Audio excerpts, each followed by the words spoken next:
All right, welcome. If you're joining us, thanks so much. Really appreciate it for the ill-fated session 41.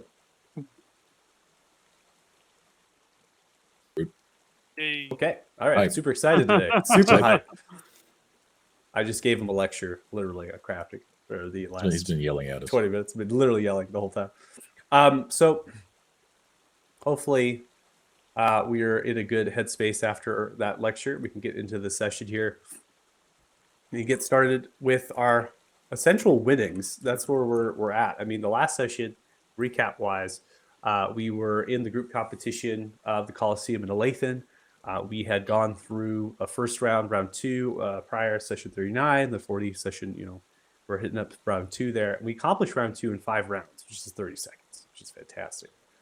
Now we get to round three, and it becomes evident is that there was motivations and movement of things interworking. Regardless of you all being immune to divination stuff, they're still observable for physical perceptions. And so plans are being set in motion, and there seems to be things that are rolling in the shadows. Now being in a city here, those eyes might be more populated. And so with round three, there was a familiar creature that embraced and attacked. It was relentless. This eye monster, the spawn of Balrugar. And it brought forth also additional reinforcements, magi of the reckoning. Essential mages have powerful evocations and other sorts of magic. They could be studied wizards or even sorcerers, it seems. And they disguise themselves in Plague Doctor-like masks, and they appeared to the crowd. And one of the interesting facets of what I was really trying to describe was that they were being attacked as equally as they were attacking everyone else. So there were people in the crowd, like the actual Kularez house guard. There were Talthar soldiers. There's other people that were watching the Colosseum, just enjoying their time. And all of a sudden, these mages came out of the woodwork and they started to cause destruction and mayhem and chaos. And those forces helped limit the actual mages that could get onto the sand and onto the battlefield and fight all of you, in addition to Balrugar's spawn. Now, they showcase powerful things, powerful magic, but they're still flesh. They're humanoids. They're not much in comparison to the might of some of your magical weapons and your strengths, and you're able to vanquish them. In addition, with Bruga being there, teleporting you all to their workshop or their dungeon, quote unquote, for safety. They told a little bit about the mages of Reckoning and who they are, and how they are kind of this organization or a faction, if you will, that exists underneath in the shadows, and they have some sort of cause or interpretation into first and second that led to certain events in history with the Talthars. Case in point, the Age of the Great Purge can be kind of tied back to perhaps one of the renditions of the Reckoning.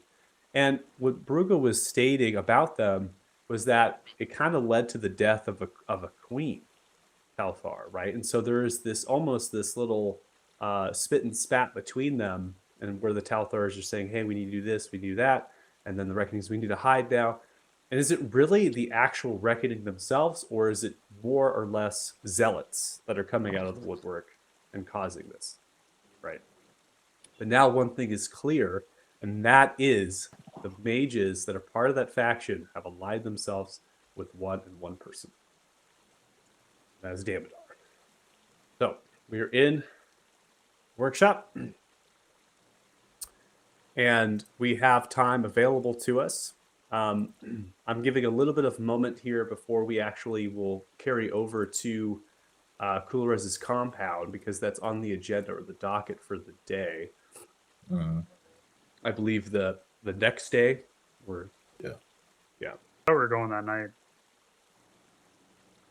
Was it tonight? Is that what we decided? I thought we teleported in. That's where we were. Yeah, I thought starting. we were literally teleporting in as we ended last time. Okay. I don't remember, so I'm just gonna leave it up to the group. Yeah, I'm sorry. I'm sick, and I'm trying to remember too. It's a little bit Nope, tough, you're and I'm good. thinking about it. Okay, so that's what we're doing. Okay, is there anything anybody wants to do prior to that teleport? Cry a little bit, Cry a little bit, just a little bit. just It's a not a little stressful bit. week. Throw back some tears. Just a little bit of tears. Yeah, you've almost been murdered by your ally. You know, you've had a rough week, Tegan. I get a Yeah, big you scar have on my that chest rough from the acts of ass kicking. Nobody answered whether we're in a love dungeon or a dungeon, so that dictates, You act as what if those are options mutually are available exclusive. for Any us. dungeon that Bruga is automatically becomes a love dungeon. Brugge is all about that. I just love try and to compassion. I try to ignore, when you ask questions like that, because it just feeds the monster that is your brain. Just doesn't want answers.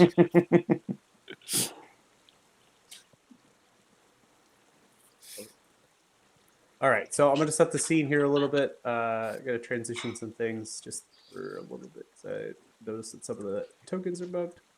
And I'm also going to drag in particularly one person. Okay. All right. Let's get Bruga down here.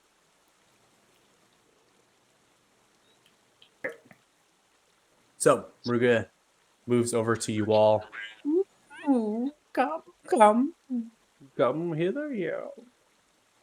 Wraps their arms outwards and begins to kind of touch your lower ends. Remember, it's a goblin, so kind of comes and just kind of embraces and says just to gather and kind of touch them, right? So you cast teleportation. Now, Bruga, given the day, so this is the day of the tournament, right? So this is, talk about maybe spells that Bruga has capability of and stuff. And Bruga showcased they teleported numerous times.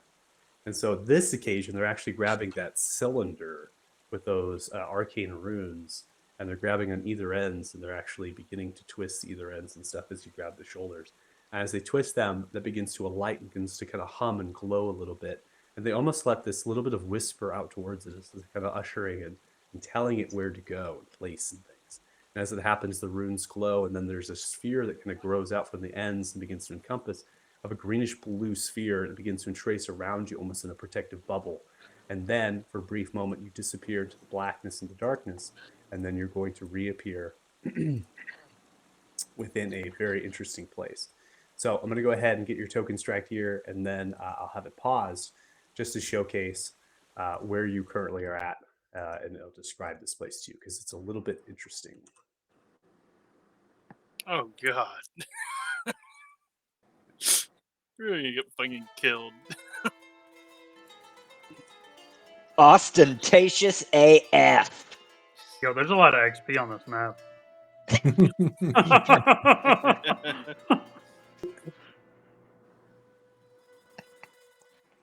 Let's see, make sure I can get this out. Oh Lord. It takes Ooh, some we'll hit time. level 10 today. You'll hit level 10 today? I'm just saying. Maybe we will. Yeah. Okay.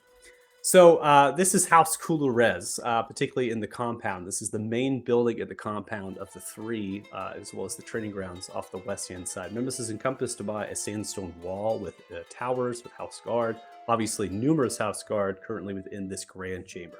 The largest room in the entire structure. It can be entered from the Lanista balcony, a 10-foot tall balcony that extends over the entirety of the structure's western second floor.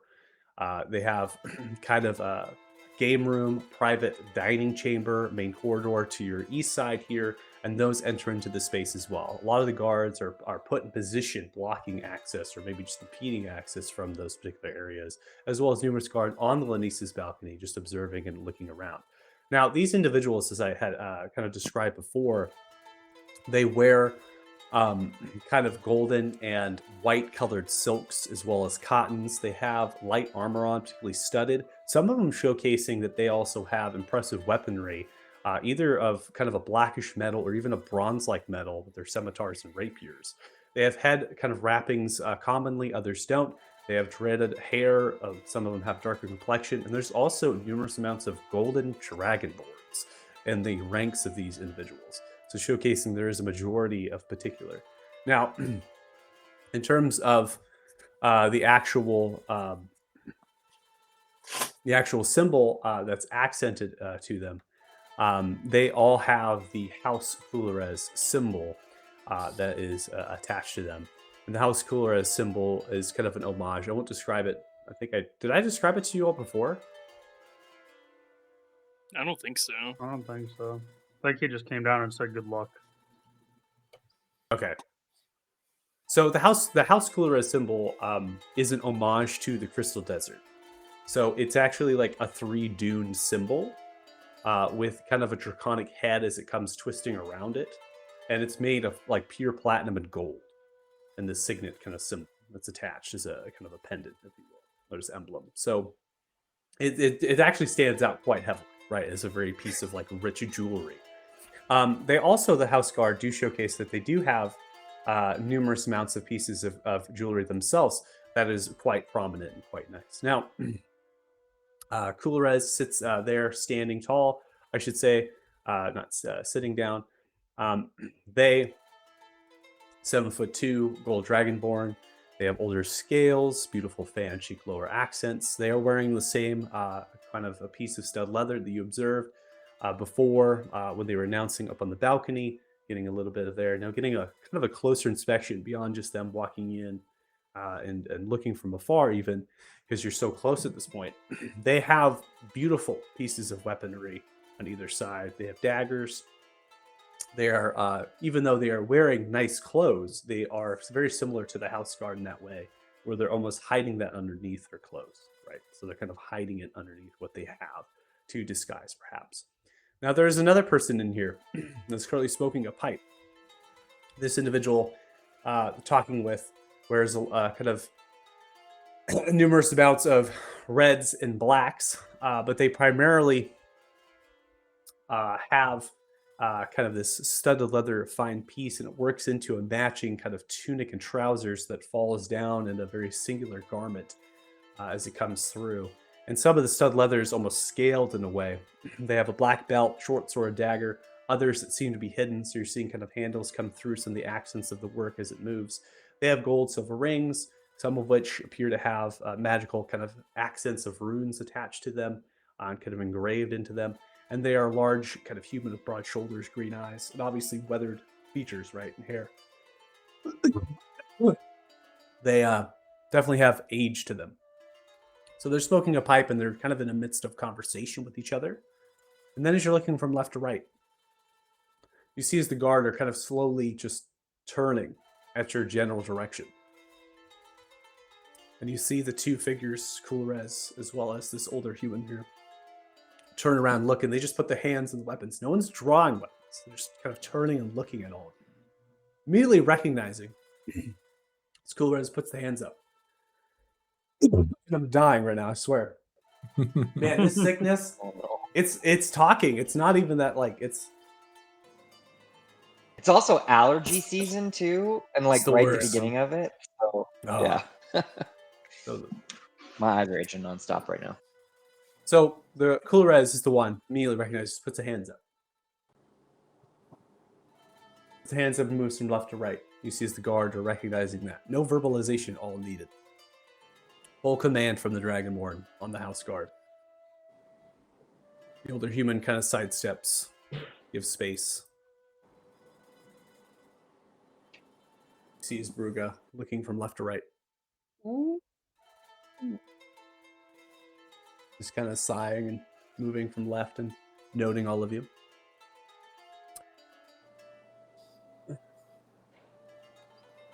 I see. Have you come here to get answers? Out of character, why did we come here? I forgot. To collect. I think to get our money as well as to figure out what the fuck happened and if we were set up by him for the. Yeah.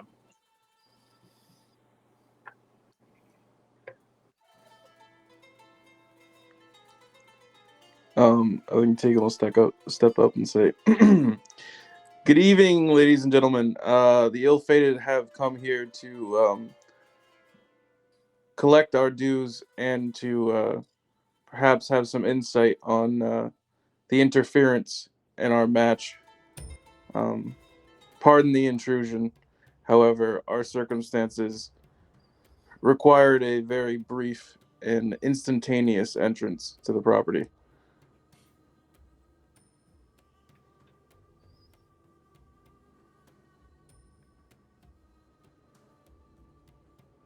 You see as the gold dragonborn Kulres looks towards the older human, bows the head. The older human smoking the pipe. Blows it out. Begins to move past, aim for the eastern exit. As they come by, look towards all of you. See, they have a symbol, emblem, close and towards the chest.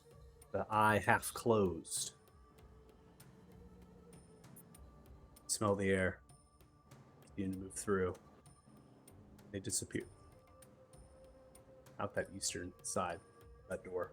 They open it, you can see that eastern corridor just continues towards another kind of interior balcony overhang, a central kind of chamber, perhaps outside of the actual central kind of building of the compound.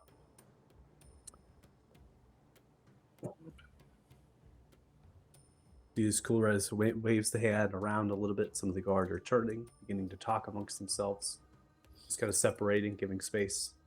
You see as Kulres goes behind a nearby bar, pulls off a glass vial bottle filled with a white reddish liqueur with bits of different things of snake parts. Uncorks it. It's to pull out glasses, sets them down.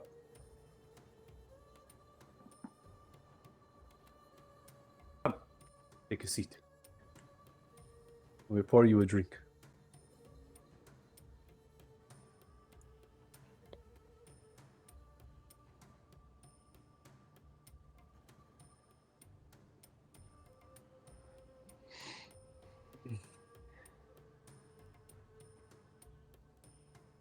Formal introductions are in order. I am Lanista Kulres, House Kulres. You are the ill-fated, and as such, it does not surprise me of the events that had transpired during your competition in the Colosseum. I will note that your earnings and your prize will be accompanied to you. Obviously, this lump sum will be fetched from places. The coin will need to be moved, given. I've also sent message and inquired to House Fortune in favor, and spoke to Master Sazal Sadak, who communicated that you put a large bet on yourselves to win. Now, moving coin in the city right now will only draw attention to you all. You coming here and teleporting comes at great risk to yourselves, the eyes of House Kulres. There are many of us, but what we have faced in these mages suggests that they have even more. We have some magic ourselves, our individuals under my house, not of the capabilities of the Reckoning. The Reckoning, they rivaled the Talthar's power. Transition of Surthr and Talthar after the Sula kingdom fell. The Talthars took reign centuries ago. They have existed, even though the Talthars have waged war against them. And they have continued to practice their magic and recruit others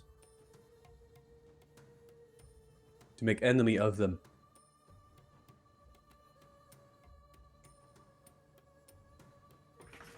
It's a fate I would never desire. But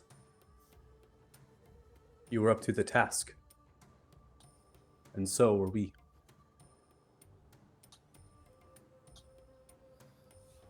Competitions at the Colosseum will be halted indefinitely until there are repairs, as well as a meeting with the Alathan Council, the Grand Chamber.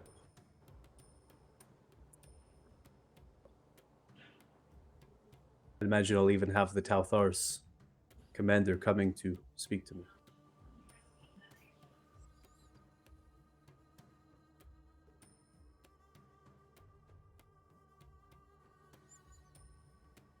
So your competitions usually do not end in such chaotic events, I take it. No. Creature that you faced in the third round came to us did not hide itself in its capture. It seemed to showcase some intelligence, which is not uncommon. We have giants that come wanting to get honor and respect for their clans. Those dragons to kill. And in the off-season of the raiding, they have nothing better to do. So it is not uncommon that we have creatures that will come and fight, glory and honor. We also will give them coin too for their service.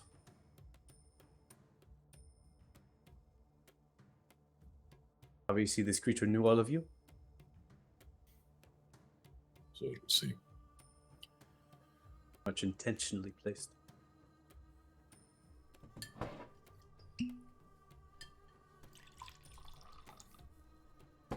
Such a satisfying sound.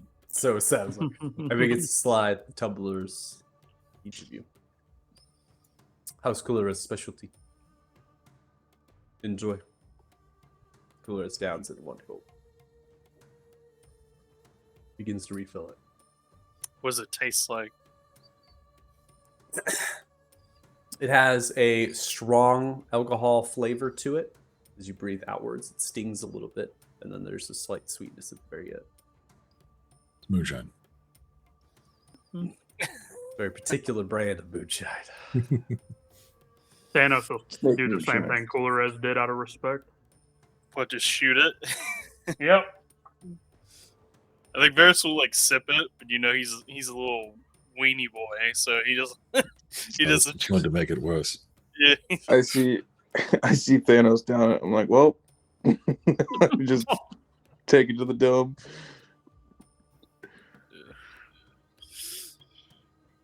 Ooh, that is particularly potent. Not exactly an alcohol guy, but wow, that is something. It is fermented snake venom. What? That's so cool. That sounds unhealthy. The Crystal Desert is home to many creatures, one of which is a large snake, larger than this grand chamber in its length.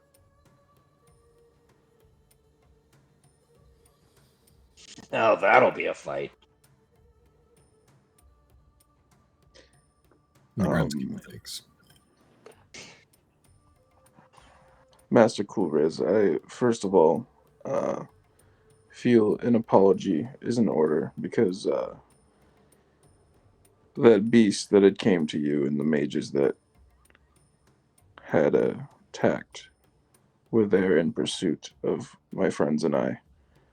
And I'd also like to thank you for giving us a chance to escape with our lives. And I'm deeply sorry for the lives that were lost during the competition that day.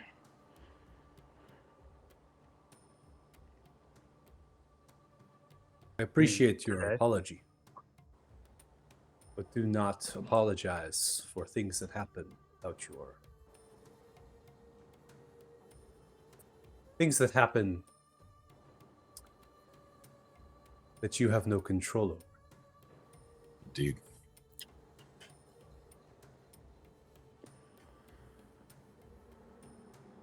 How long since that creature presented itself to you? Surely it was before we arrived. The creature presented themselves to us 2.5 weeks. Specifically stated it wished to fight in this competition.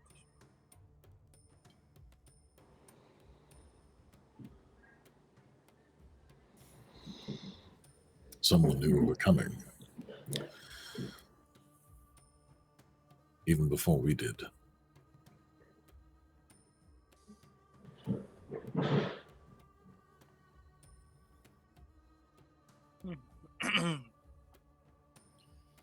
How? Because we had spent a week in Olathe, right? Out of character? Before the competition? Mm-hmm. It was like 5 days, I think, yeah. But I'm wondering, I'll telepathically communicate this to Maldor. I wonder if somehow the Kraken got like a message out that it faced us. Back in his head, that's entirely possible, but the Kraken had no idea that we were going to sign up for a competition. Correct. And that was No. also shorter than 2.5 weeks. Yeah, that was only like a week and a half ago. Golly. Kraken, I mean, Varys, though, Krakens are very, I mean, they are arcane creatures. Might have powers that are otherworldly, but passively, you don't know anything beyond that. So you're drawing good conclusions. I'm just confused on how, if we're immune to divination, how they would have known that we are coming here. And I'll say that out loud to like everybody. We are immune to divination, but the bet takers and House Coolores may not be. My question is, how did he know that we would come here at all, though? Now, we've been told in the past that he possesses the ability to see events through time. He cannot see us through time. There's But he no meaning could he cannot see us. that our group had entered the competition. He may not be able to see us, but he could see our name.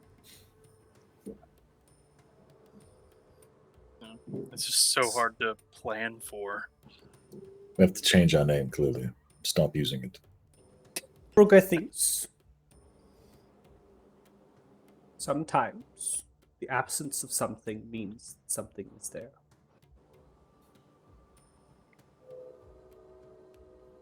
As if he were searching for an ill-fated shaped hole.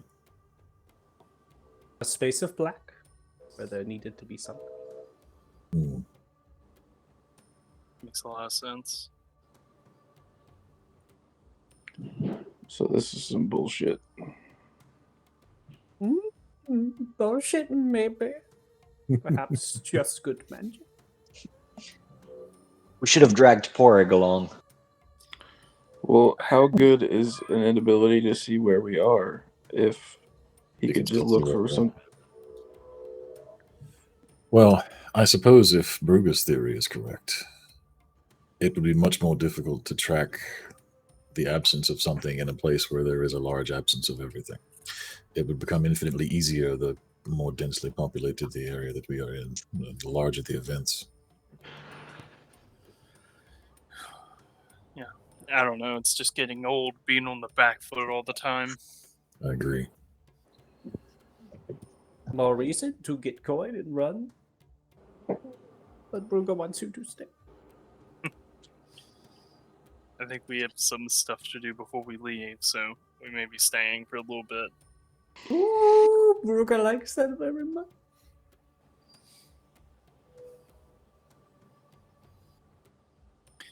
So what is House Coolores planning on doing in the meantime while the games are shut down? House Coolores, we have more than just the Colosseum. We do many things. In the immediate stance, I will have to speak in front of the city on the council chamber. Council is comprised of many notable business guild and other owners. It is public forum. I will have to make an address of sorts. This will come after I'm sure that I will be spoken by the first commander, Althar of the Navy. They will greatly reprimand me for a lack of security and other things. But this is the way of Elath. It always has been. It's a free city, even though the Talthars do not wish it. There's too many stakes, too many things. This is how the city was made, how it was built. See, in my time, I was from a place known as Nisquil. It was Belnock, as all Dragonborns of Gold are from this place. We are servants to Gold Dragon. Me, it was Horan. There are many rights and tribulations to our people. I was a great warrior. And I did well, earning rank and pride instead. But I saw opportunity, and I was motivated. So I have built this. This I built over the many dozens of years of my life. Just me, nothing else. So, like many humans that fled when Olara was spread to two and the Crystal Desert was formed, and when the Sular Kingdom was at brink of the many curses and the blood was spilled and shed from the light of their great deity of Pelor, they cried. Alathan was a flock, a place that was new, the heart of a great bay filled with many fish and spoils of travel. The Colosseum was where the bazaar was held, to shed from great weather, from the rain and the wind.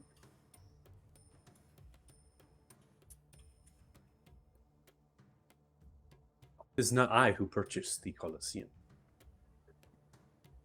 There's many that purchased the Colosseum. I merely run it. I am a prider of transportation and acquiring of great beasts, other monstrosities, all across the world. I have sanctioned my boats to go through the Talthar blockade to do so. You might be asking, why do the Talthars allow such a thing to happen? That is to quench the spirits of these people, so the bellies do not grow with too much fire and they begin to spill over. After the great history of this place and how it was formed and how it was created. The Colosseum will still stand. It will need repairs. Talthars will put sanctions. The council will push back. And eventually the games will continue. In that time, I will continue to collect beasts, travel the world, and sell and trade.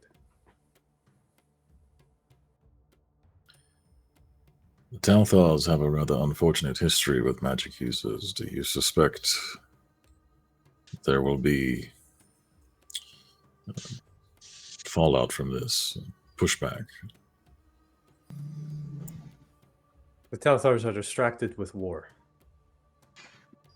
In the centuries of the Talthars taking reign after Sir Third Talthar, who was part of Sular Kingdom, great commander, and had led against the very kind, and won victory and established a new hierarchy. They reigned war against the other kingdoms of this continent. The vassal Elvish kingdom of Athrena and the Mad King Delva. Free people within the kingdom of Uther that spread themselves away from the vassal kingdom, free magic in the jungles, Chandronar. They conquered them. They made contracts with Dwarven clans, the relics of the city of stone of Aluda, to fight amongst themselves over a democratic election. So the Talthars, when they wage war, it is the one sole purpose is what they do. The Age of the Great Purge is the contest of that. It was a war against magic. They have led numerous raids from prophecies that have been foretold from mages. It has only grown more hatred of magic. Yet they still wage war. As they deal in absolutes, it is how they function. They see one path and they walk that path until the end. This war has been going on for 8 years. It has been quite profitable. The absence, many protections of the Talthars and other regulations that they would impose, it has been loose. Travel into Beelder has been free, slightly. I say that with a kind regard, because, well, you still need to get past certain points.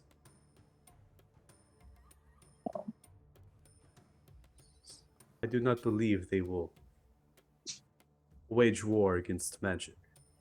Not as if they have done in the past, as it seems they already do in some fashion, the war. So, as long as that war continues, nothing here will change. Yeah, I was more concerned that there might be repercussions locally. They start cracking down on anyone they deemed an undesirable magic user within the Lathan. No. This free city would never allow it. Good. You would see others that perhaps don't ally themselves with the reckoning, but they still practice magic. Looks towards Brugge. They would not allow it.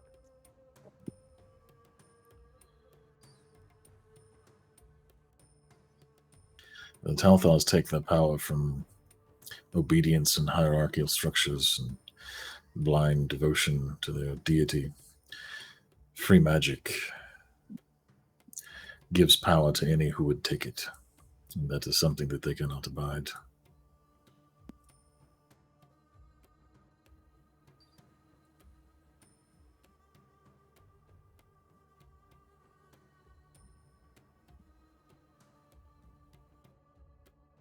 Lucar, were you not investigating something about the Belnock? Gold Dragonborns. I am just curious because I had never heard of them, and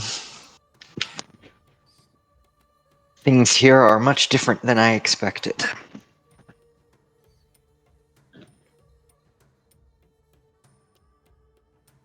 Also, I am from the upper valleys of pronunciation rise. Is it Crease or Chris in your world? I pronounce it Chris, but you can do Chris, Grease okay. if you'd like. Okay. I don't know. The upper valleys of Chris had never heard of another Dragonborn clan. Mine was destroyed, but we've since I've learned. not heard of any of your kind being slain in the upper valleys of Mount Chris. This is the territory of Bel. Great dragon, old dragon bloodline. Yes, well, recently we have come across some information that this world perhaps is not mine. You are a far traveler. So it seems. Oran has spoken to our people that there are other places that exist outside of this world, and even different forms of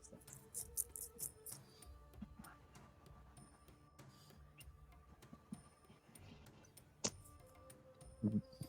Not entirely sure yet, but it feels as if I've been given a chance to prevent what happened to my clan from happening here, or perhaps to the Dragonborn of that region. I'm very interested in exploring it. You carry with you a great purpose, as do you all, it seems.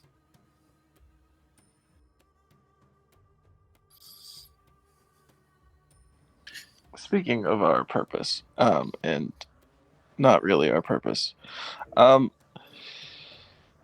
so here's the thing. I am the herald of a very, very great and powerful blue worm. The greatest and most powerful blue worm, to be exact. So you know those That's right. lightning breathing friends you had put in the second round, and they were very powerful, very, very sneaky underneath the sand. Varys had a very fun time with them.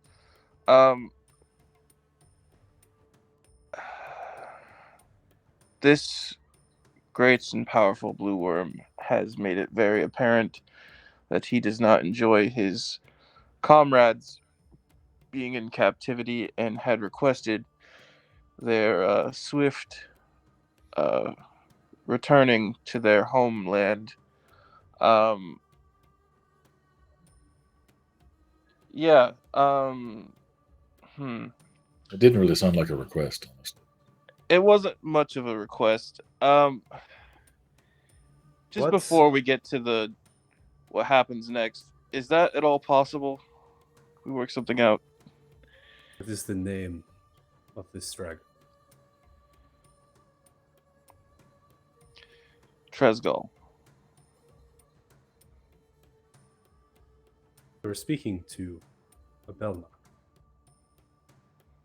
servant of a gold dragon bloodline. You do know that Horan has fought Tresgol. I do now. Do you know what the fate of Tresgol was?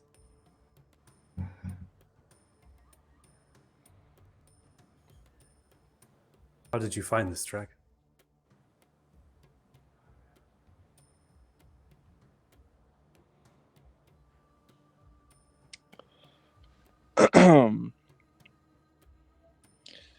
He was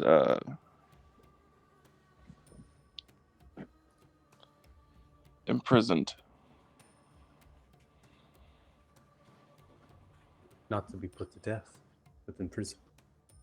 I have not seen or heard word of this dragon for some time. Tresgol is why my people fear. You know this.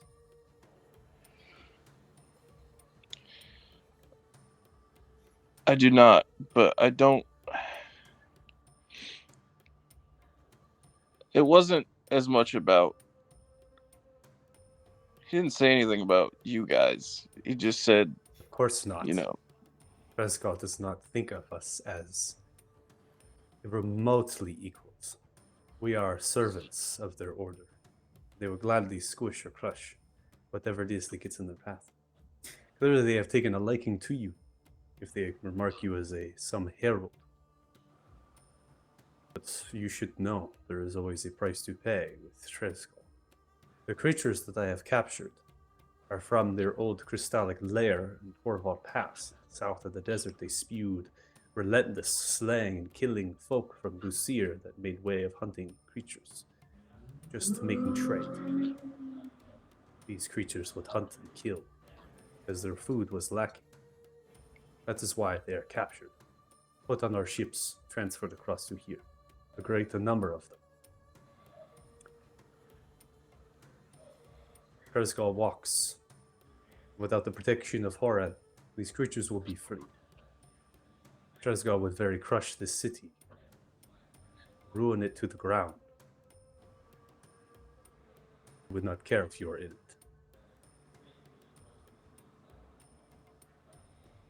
That is essentially what he said, wasn't it? Give or take. Of course. Of course, you must know that most all of the dragons, including your gold one, are currently in service to something foul, regardless of their will. I have heard wind of this in the Belknap. I am an outcast to my people, but I still send a message and hear words from time to time. Horan does not receive Belknap within their lair. As distasteful as he may be, Tresgol is, as far as we know, the only dragon that has not fallen under the sway of this power.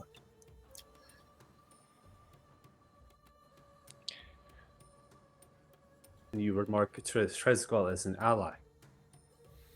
More like the enemy of my enemy. I do not trust it- it as a worm, A very dangerous game that you play. as you have seen. I don't really have a choice, But do you? but he's only done right by me. So speaking ill of him seems pretty shitty. I understand that Tresgol, let me tell you something. Can he hear you right now? It may feel Tika like does being not. pleasured by a whore. It was right by you. But that does not mean you cannot talk about them in the way that they are observed. I'll have you know, Tresgold is a one herald type of dragon. Okay. I didn't realize it was that type of relationship. It's enlightening. In Tresgal's time, Tresgal had many servants, many that he remarked as powerful people, many that he remarked as herald. They would make way on the sands of the Crystal Desert towards our people. They would seek to serve and capture us, reclaim us, so that we can mark the path to Horan's lair. Path that not many travel. You must understand something. Before Horan, there was Askuk. Askuk was a great protector, a powerful dragon that fought even the likes of Barry Thune. But they were not alone in this endeavor, nor was Barry Thune alone. There were two others. There was Zalrog, another great protector, a bronze dragon that laid claim over the Gallianas, a lair within the clouds as they spoke. A mystical dragon that would come to wage war against the Barry Thune allied with Askuk. And Barry Thune would call aid of who, do you think? Tresgal.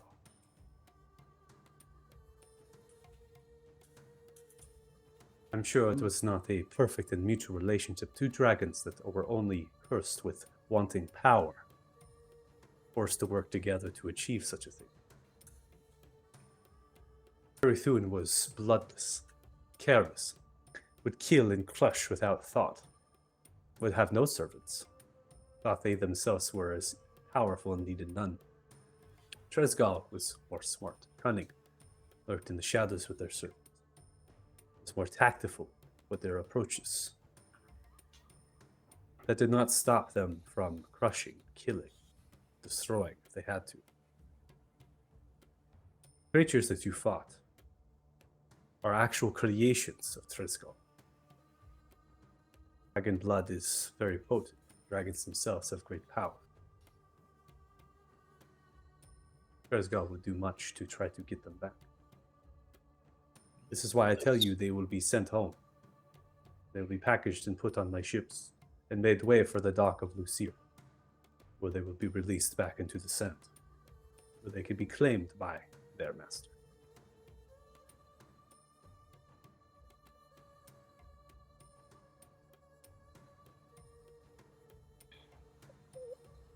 I appreciate your cooperation. There wasn't no easy way to say this, and even as good as I am with my words, there's no easy way to walk into your home and demand something such as that. It was less of a demand. You were giving him a polite warning. Tresgal was going to come regardless. We have no control over him, whether or not he decides he finds us to be enemies. That is exactly correct. And why I knew when you teleported into my grand chamber that there was an inclination you had some contact with the deceased body of Tresgal or other some blue dragon. You wear the armor. The same armor I have seen heralds and other servants wear that pledge themselves to this great dragon. Yeah, I'm starting to think that it's a little more polarizing than initially anticipated when it was gifted to me. Perhaps some robes or something. That's Yeah, what you I need was, the whole leather. I was, trying, but things got complicated.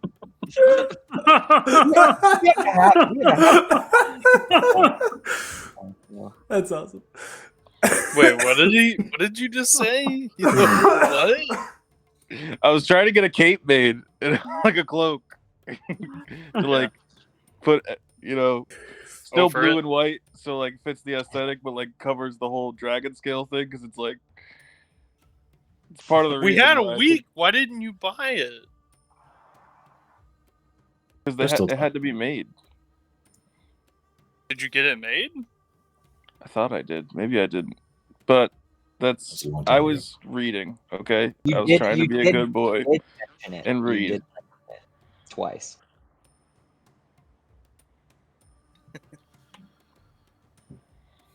So, Kulrez, he's made it sound as if Horan is in hiding or seclusion. Is that true? That is true. We have been counseled, I forget who, to seek him out, either for his aid or advice. More than once, actually, I believe. So I'm assuming this points to his armor is going to be a problem with him then. Oren is not offended by this, no. Oren is very wise and will see what you had to do to wear that armor. You understand when these servants and heralds will come to the Belknap, we just don't simply kill them. We attempt to free them from this delusion. Others, they did not care. Some were motivated. Oren would walk amongst the Belknap like me, Gold Dragonborn. Oren has great power to hide what they are. Some of these servants and heralds were encountered by the humanoid form of Horan, and they had no idea. Horan was wise enough to just simply use words to wipe away their delusions. You have made strong arguments. Ill-fated, I understand. You were put in a position and you had little choice. And perhaps this is something that will aid you in your future endeavors. I am not a great mystic, I'm no sage. I have no capabilities of divination magic myself. I cannot see or prophesize the future. All I know is the past. I know history. I am well studied. So I urge great caution. But if you are capable of dealing with mages of reckoning and the spawn of what it yelled outwards, I would say that you are perfectly capable of making those decisions and cautions on your own. The thing I find most interesting, as you noted earlier, quite a many entities and people have made it their business to make enemies of us. And out of all of them, I believe the dragons are the only ones who don't do it of their own will.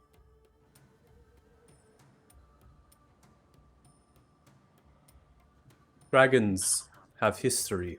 Long ago, it has been foretold by the line of Gold Dragon that there was great prime elementals that came from the heavens, scorching themselves through bridges to this planet.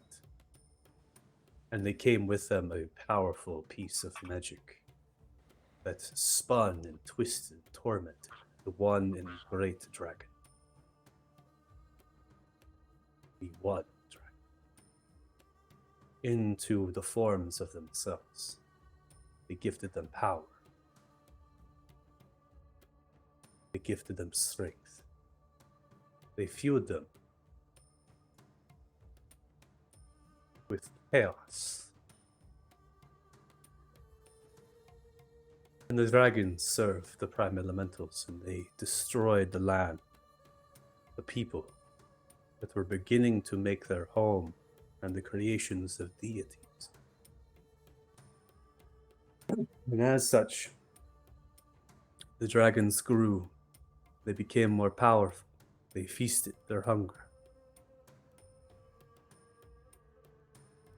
And the chaos within them was so strong that not even the command of the prime elementals through this magic could tame them. Very creations that they made were uncontrollable.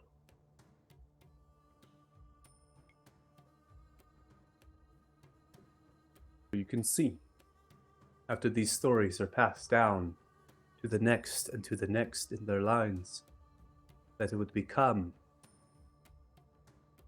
quite a point of anger to be controlled once more. Since the very thing that they were and how they are now is because they were controlled. They fight that urge each and every day. Some dragons lost that urge, claimed by a deity to do anger and hate against the world for what they had been done to them. Others were inclined to protect and saw the magic that they were given as a gift to help the land and to regrow. This is why some dragons are evil and others are not.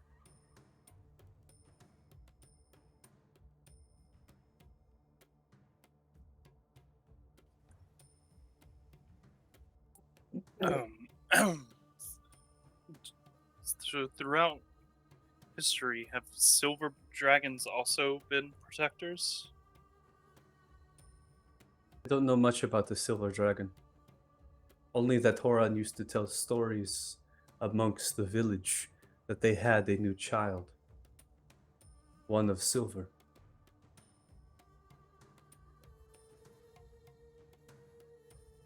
Pretty sure we heard rumors of a silver dragon attacking dwarves, right? That was the Mhm. rumor. Yeah, it cleared out the mine. There has been Uh. dwarven refugees spilling from the northern Lavstir Mountains through the Torval Pass to this year. They have told of such things, yes.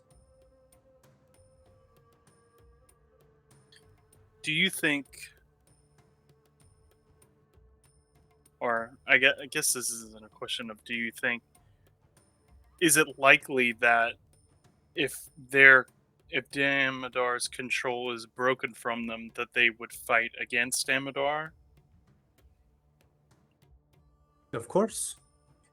Damodar wishes to pose great destruction on this land, and they will be pulled to what they have done before and in the past, and that is to protect. In addition, I imagine there is some spite for being controlled, and they will turn onto their master. I suspect most any of them would probably attack him out of sheer vengeance. Maybe not Horan. Horan would see another way. And do you think Horan would have any insight on the nature of this control and how to break it? Horan might. But I could not In the, know. in the memories of the Belknap, have there ever been a reference to a power or stones that can control dragons? There has not been any stories told of stones that can.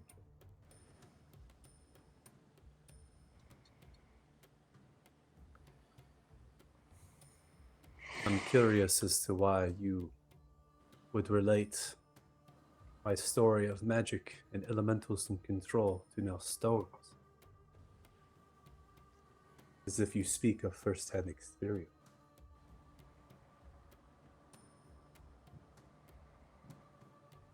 Can I get an insight check on this guy? I Sure. want to know if he. Let me think of how to phrase this. I Who's want to Damodar? know if he trusts us at all, or if he's like very skeptical of what we're trying to accomplish. Everyone's After the Tresgel conversation, we're going to burn your city Yeah. down. We aren't. Just the guy that is. Just a buddy of ours.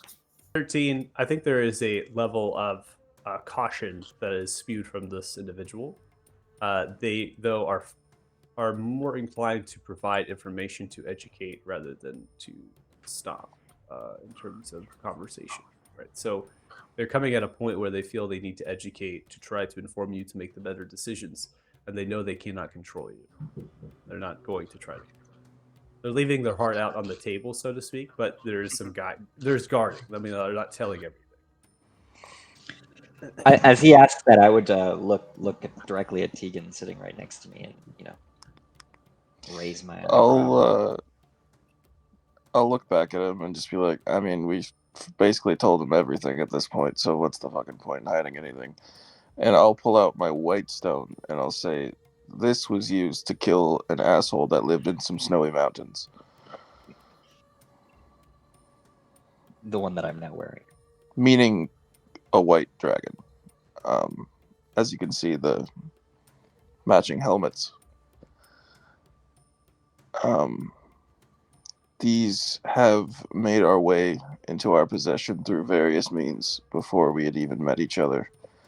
And when we came together we were informed of a prophecy, so to speak, as referring to us as the chosen ones, which we originally believed to be to slay the dragons that are under Damodar's control, but lately our intentions have come into question on what we are meant to do or should do, meaning to sever the bond as we have spoke of before.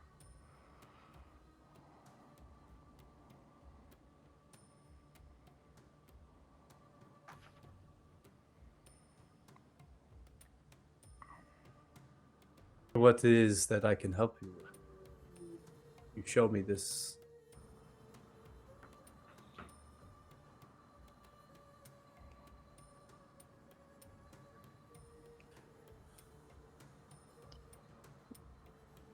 I don't know, you seem to have some insight into the history of the goings on with the dragons, and you had asked what we had referred to with the stones, and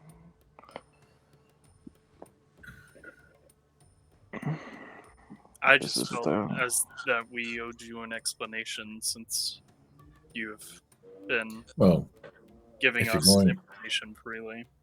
if you're going to give him the explanation, you might as well give him the full explanation. The stones, as we have learned, are concentrated essence of dragon. I believe that is that magical force you spoke about earlier with the prime elementals. It's now in these.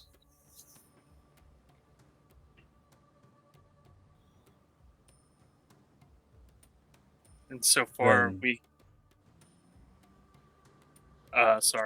so far our knowledge of them is that they've been able to use, if you used the stone, you could command the dragons at your will.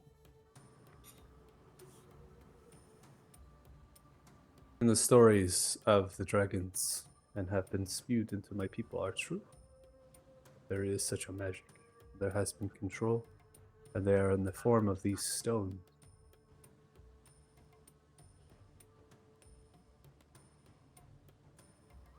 Prime elementals are very powerful creatures. They are formations of other world.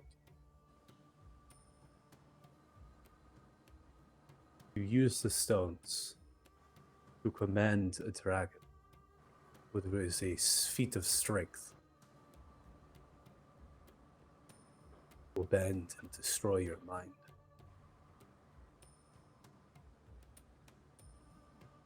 The more powerful and larger the dragon is, the more strain. And the more great the feat will be required.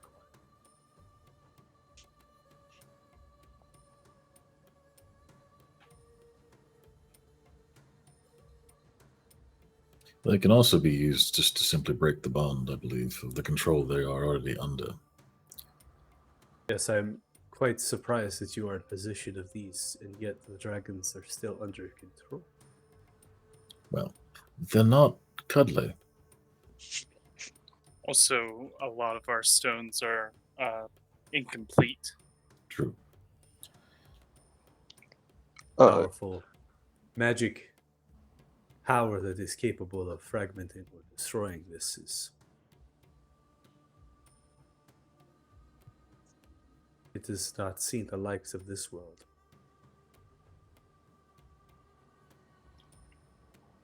No, it's quite overwhelming, the extraplanar magnitude that these stones carry.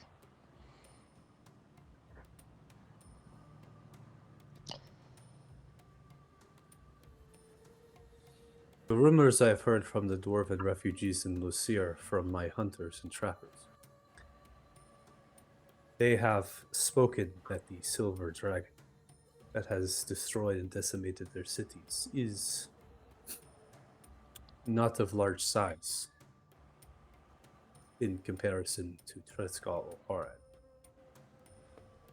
Horad. If you have slain the white dragon,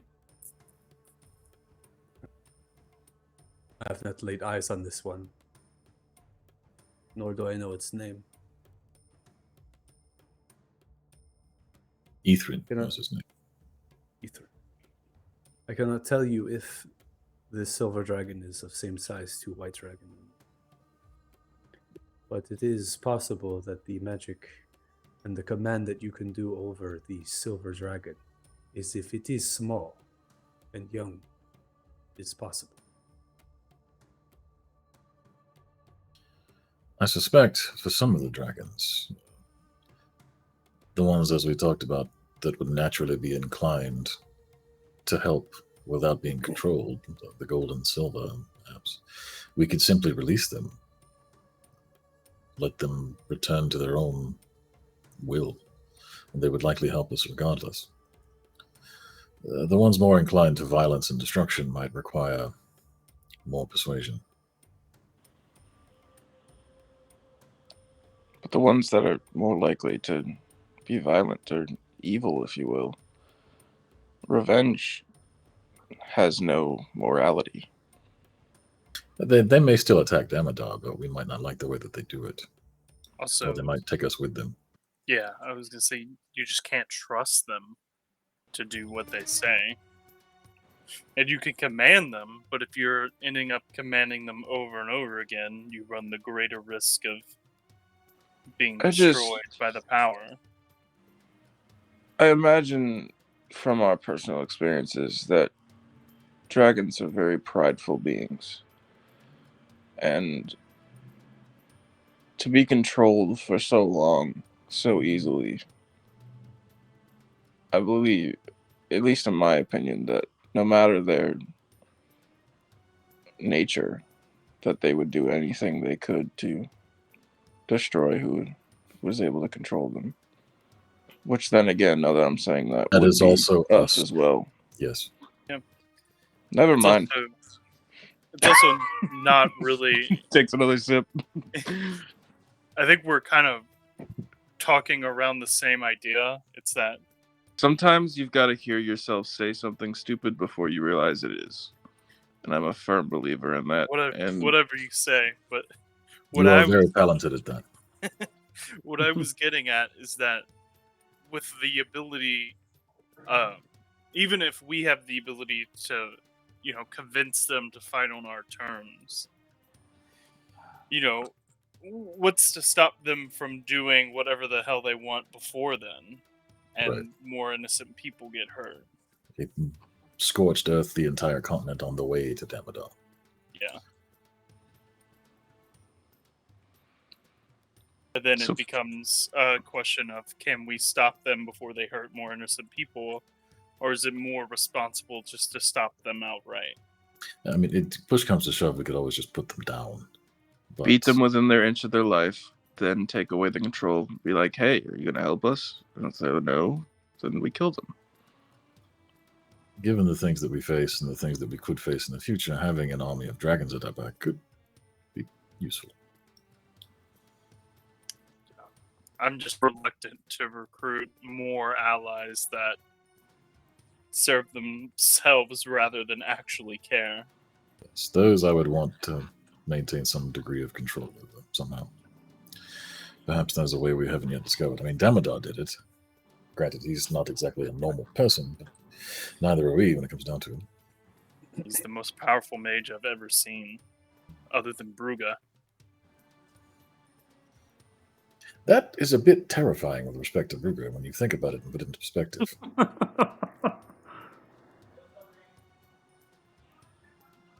Ruger smiles and check.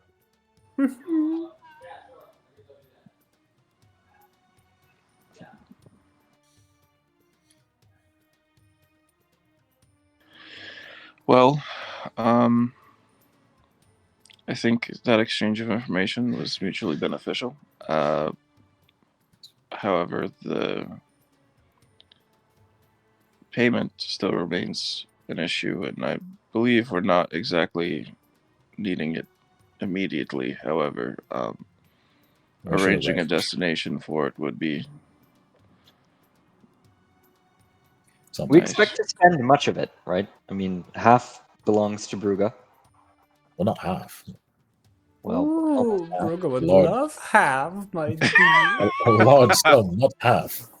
Brugha heard half. Brugha wants to change deal. It was not the deal. It's pretty much half. Not really. It's like 40% maybe. Leave the negotiating to people who understand the math behind the money. Okay. No, Bruga thinks Lucar should be negotiated. It was half of the winnings of her portion. So It was half of that bet, yeah, but then there's also the winnings and the return on the bet was like, yes. yeah. So, anyways, Also, we yeah. have Also, large we got purchases an that we additional intend- 15,000 from them just Yeah. for being the winners. and then we Chump bet change. some of our money too. chump change at this point. But no, anyways, we have a deal with the blacksmith. That's true. We were going to shop for a boat. So I also need to armor up. rather than having Ulrez has boats. rather than having money delivered and dealing with the issues, why can we not just We get just like a writs tab. of I credit? think he or said it something? needed to be fetched from other Right. places. Rather than fetching it all in one sum and taking it to another place, we could just arrange to have smaller sums delivered to individuals. You are particularly wanting a credit with House Fortune in favor. The coin to be held and yet to be used. Is this what you are asking? Potentially, given our This is- difficulty of moving about the city at the moment. This is a service that is instigated by Master Cecil Sadek, and I would greatly employ the Rudikar as well with this endeavor.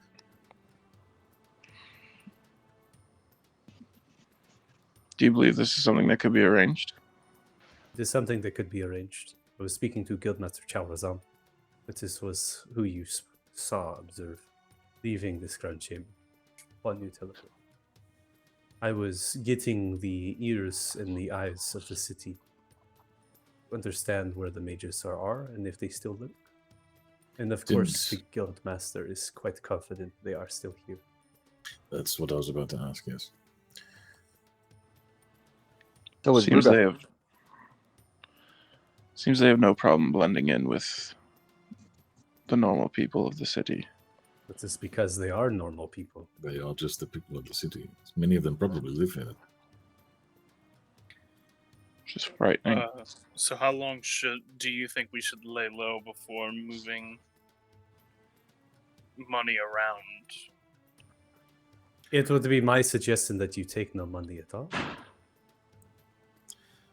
So yeah, again, if we could just arrange payments for things that we were going to do, and then deal with whatever the leftover is, perhaps a small sum or something more portable, less conspicuous.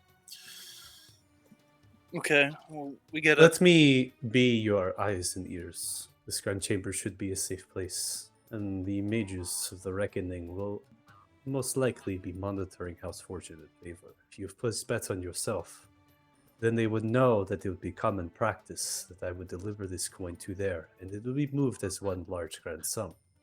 Right. I will send message to House Fortune in favor and communicate to them about what it is you inquire. See if this service is readily available for you all and that we can take advantage. In the meantime, they will be observing the compound, but the mages cannot simply get into the walls and stand there and look without my guard noticing. So if you are not using the main entry of this compound, they will not know you are here. So I suggest to you, Luxor the Goblin, bringing your friends forth in the same manner will be most appropriate. Arrive at midday tomorrow, and I will have an answer for what it is you seek. That sounds fine. Thank you. You are Look most humbly welcome. Lucan, did you want to inquire about your boat shopping? You may have information. Perhaps, yeah. Do you have a master of ships we can speak to? Get some advice? I have a master of ships of sorts that you may speak to. I can have them here at noon tomorrow if you want to delegate with them. It depends on what it is you are trying to accomplish here. Is it merely a ship that you can move around the bay and to traverse, or is it a ship you are wanting to get past the Telthar blockade?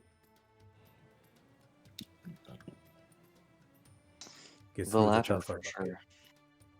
Which we may have to negotiate with him directly as well. Also, I believe our destination may have changed within the past 24 hours. Possibly. Yeah, it did what? I don't know. I mean, I know we were planning on the marshes, but going to see Horan about breaking the control on the dragons might be more Well, beneficial. Yeah, The no, Martians Grugash is kind dying. of on the way. Well, Also, in that have to case, go a north boat is anyway. not necessary to get to the Crucible. True. kind of what I'm thinking is that we are so close to the marshes. Why would we, try to cross the world to go? Hey, listen, I'm down for whatever. I just want to put all the cards on the table so we can make the most, beneficial decision. We want to go to the marshes? Let's go to the fucking I'm marshes. discussing Oh, no. it with We, you. I don't know we are why. murdering Grugash. That's just not up I for feel discussion. like everyone's looking at me right now, like I just said some shit, and like No, we're I'm just just talking, man. putting cards on the table. Thanos has his crossbow out on the table. It's fine. We're killing Grugash. Killing Put it away. Grugash. It's Put happening. it away. We're not going to speak as some fucking wise elder great world like it is in any quest that we I have. think- No, we're gonna go fucking kill this guy. The uniqueness of the situation with Grugash and the fact that we are 100% certain he should die. The fact that I- none of us are certain that Thanos is going to make it back out of the marshes alive or intact again. What does that mean? His daddy wants him bad. That's the other thing. Yeah. If we're going to the Orcimus marshes, we do better have that a way to too. get rid of Orcimus. Well, Yeah, I we'll kill him suspect if too. well, that's one option, but if we simply close the congruence, he probably stops being a problem, at least for a And while. he dropped a hint too that the silver dragon is young and maybe more susceptible, and maybe we could fly him into the fucking marshes. Well, we are not using somebody else to fight our battles for us. That's the whole point. No, No, that's that is a tactical battle style, that they are. yes. Thanos' Damodar pride is a- needs to be the one to kill him. That is also true. You But can Yeah, shoot it. I'm Damodar- not saying you can't shoot it. Just shoot it on Damodar the is a back of the mutual silver enemy. dragon. We don't need to pit the dragons against each other. Meanwhile, I feel like Colrez is just staring at us all right now, like, oh, the whole world is fucked. The common reaction. Yes. These are the chosen ones. Also, guys, idea. So if the name thing is what's giving us away, we spread the word to help have adventuring parties say they're the ill-fated. And have We them create die. a network of people calling themselves the ill-fated to throw them off. Like a guild. Right, but wasn't the ability that Damodar used to find us just because of who we are? Like a name doesn't really matter. That was what Brugus suggested, right? Yeah. Could be some combination of both. But yes, I suspect it's larger than just our name. Even if we hadn't used our name, we probably would have still sussed out what was going on. And we also haven't widely used our name that often. That's also true. Just have to learn how to sow chaos much further and much wider. What? Where were you guys on Friday? When your friend Alright, this says is a I know, Friday right? night Friday. This is literally like the same exact conversation you had on Friday. We need more ripples of chaos. That way they can't find us. Just make so much noise that they'll never see us. There's more noise than ever. Quick, let's everybody spread out. All right. Well, I don't think we have anything else to talk about with Coolrez, right? Yeah, I suppose we can let him carry on with his day. Yeah. Well, it Or is is- into the night, so I will continue Is to he- drink and send my envoys to the city. I will meet you at midday tomorrow. I have lunch prepared for you all. If you decide to put an end to these mages in your city, do let us know. I'd be happy to help. Part of me does not believe it is necessary. I would agree, except they want me dead. Perhaps more useful information from good Master Chavazam can come to see if any of them are in charge. We will see. Still When in very doubt, like glad that this has happened. been a long day. It's been Would a you like 2-week to- long day. Paul's like a new, basically the same bottle, but it's filled. Would you like to take this with? Absolutely. Free booze is free booze. Can you point me towards Keel? Well, that's right. You had a date with the medic. Are you speaking of Keel as in of my house? Yes. What do you have to do with Keel? They were assigned to you as a representative to heal and to appoint you in the tournament. I just asked if I could sit down with him after we won and learn more about your people. Well, Keel is currently at home, as they should be. I do not hold my representatives hostage within my compound. Shame. This dude is Let me get to going on that. the deep end. Shame, I'm into that kind of thing. Tie me up, Big Daddy. I'm having What's going on flashbacks. right now? Daddy, why? Uh-huh. Two completely different contexts. Our group is so weird, man. Not that Like- different. There was domination and punishment. It all goes together. It's pretty similar. Meanwhile, we promised we wouldn't rest until we've severed all the tentacles.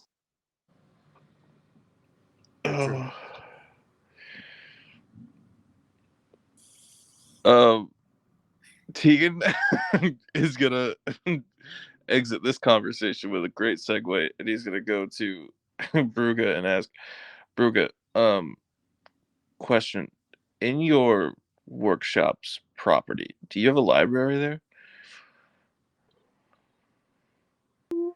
I have a small study, yes, and I have many. Do you have anything that I could borrow that would help me in my educational pursuit of learning Sylvan? Smiles at you. Ruger has something very in particular that would help you. Oh God. More blue tongue? More clones. The language of Sylvan requires a very gentle approach. A nimble tongue, if you will. A very hands-on approach, or Man. All right. Yes. If you have something in mind, I'd love to have access to that, as my pursuit is of immediate need. Bruger thinks your pursuit will be met tonight. oh. Okay. Gives it. Sure. Brandon's like, okay. Okay. Okay. Okay. Exactly. I only got one choice, boys. I'm going in. Tegan needs an adult. We go. That's awesome. It's just of no. My ability to speak Sylvan just becomes of no use the entire time with the Martians, because before we get to talk anything, Thanos just puts it down. You do also know Thanos knows Sylvan, right? And knows the marshes. Just throw it out there. So I've been trying to study for a week by myself, and you didn't think to say, "Hey, I could probably teach it." Have you met Well, Thanos? Preoccupied at the I was about to say, blacksmith. wasn't he blacksmithing? You can't get access to this guy. Also permanently fatigued. Yeah, also permanently exhausted and just wanting to die. Yeah, that is very accurate So you can't speak. for the last. I try very hard not to. Again, have you met I'm Thanos? aware. You don't remember Andrew Tumblerock and be him fair- beeping over that? Tegan has been brooding for like at least 2 weeks. For the fishing pole? Yeah. I lost Rodrigo, and that permanently scarred me. Oh my god. he was taken to me by a firefish, which, by the way, I'm not fully convinced is actually a species of fish. I'm pretty sure you just snagged the Kraken, and that's why we got attacked. I think I got flexed on by a guy that didn't actually know anything about marine biology and just wanted to sound cool.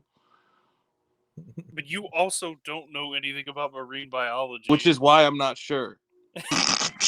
That's fair. Speaking of biology, This is nice the dumbest segue conversation I've into ever a had. question for Cool Riz. The dead bodies of the monsters. Do you think I could get access to those? You think? The creepiest question you could possibly have. do you think I could get copies of those? Like, cut 'em They up a don't little need to be bit. warm. Could have bubbly beat. Look, they're already dead, you know. Can We'll I make use take of all them, you their know? bodies and turn them into strong, Technically, powerful weapons? We already cut them up once. He's just doing it again. Yeah. Are I'm they I am just trying curious how they composted taste. or Look, I'm just making sure that they don't go to waste. Okay, they were magnificent creatures, and they He's a deserve farm to to table crafter. So. Yeah. table crafting. imprisonment towards you. table? The creatures that are slain at the Colosseum, I will have no access to them most likely for some time, or I delegate with the council. They will Fair. need to be inspected by the Telthars and other representatives of said council to assure safety in the city. I'm sure Brugger could help us help you make them disappear if that's helpful. If you are interested in procuring them after I speak with the council and get delegation, the auction on the southwest side in Sheepside, our auction, known as the House Coolores auction, that we hold is for the belongings of the gladiators that are not retrieved, as well as the materials of the creatures that were fought. They will be auctioned and sold at price. You are more than welcome to take your bid and your stance there. But I do I not bet know those when that will happen. I have no idea. I bet those details were in the contract we signed, but you know, our group doesn't read. They were. Yeah, I talked about that auction. If you don't claim your material possessions, which I was describing when you're in the holding chamber, I was describing that they were like piling the bodies and stuff. Just putting in the pile. Yeah. Yeah, no, Near the rampart, right? wagon. Mhm. Yeah. So you imagine they might do that the same thing with the creature materials as well, the other creatures and stuff that are harvested.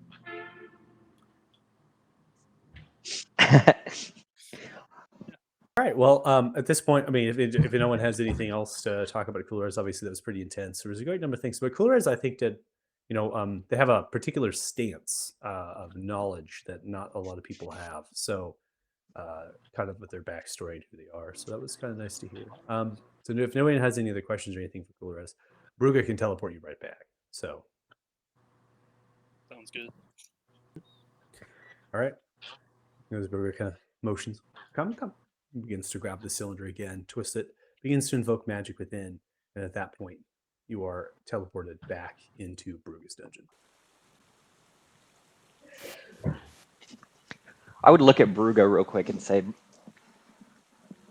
you mentioned that you're familiar with Balrugar.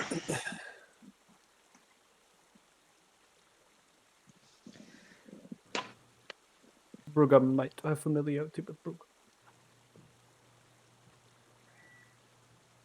Would you know of any way we would be able to contact him? Speak with him at a distance. Brugger has no method to contact him. I might, though. I was about to say I also might. Like just ascending? Yeah. I mean, yeah. Brugger has sent me. You're going to tell him that that his children have been naughty. Yeah. What Yes, do I you want to wanna tell him ask? that his children fucking stuck. I think he told us that. That was pretty Yeah, out of forthcoming. character. Like, that was Literally that out was of on character. the This is table. like session, what? Like session less than 10, right? For you all. It was like 3 or Talked 4. about it. That was like the Yeah. first Oh, thing. yeah. He's like, by the Yeah, way, like, it was like, kids, they all By the suck. way, I have so many children and they're not with me anymore. They were all Big- equal Yeah. assets. And they're, But and they're now all we know precisely how much they actually suck.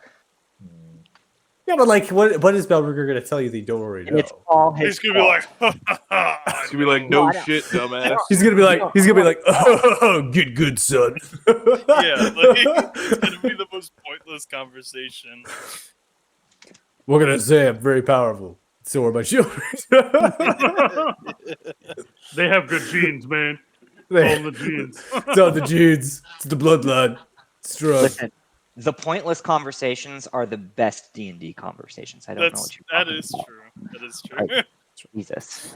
I'm not so out of, sending that fucker a message though. so out of character, if you're really interested in contacting Balrugar, it is something that you could do sending wise. Obviously, Ruger has powerful divination magic they can do, so they can also try to locate in certain things. But there is an inclination, and this is based on, again, it's a long time ago. So there's certain facets of details. One of which was that the actual labyrinth or the area that Balrugar is in is very protected, particularly against magic. So it could be that there is also that shroud of protection against divination or sending in just general. However, is Balrugar really still there? Or did Balrugar depart that place, leave, and we just don't know. So it's kind of shooting a needle in a haystack. Worth a try if you're really interested in talking about Balrugar.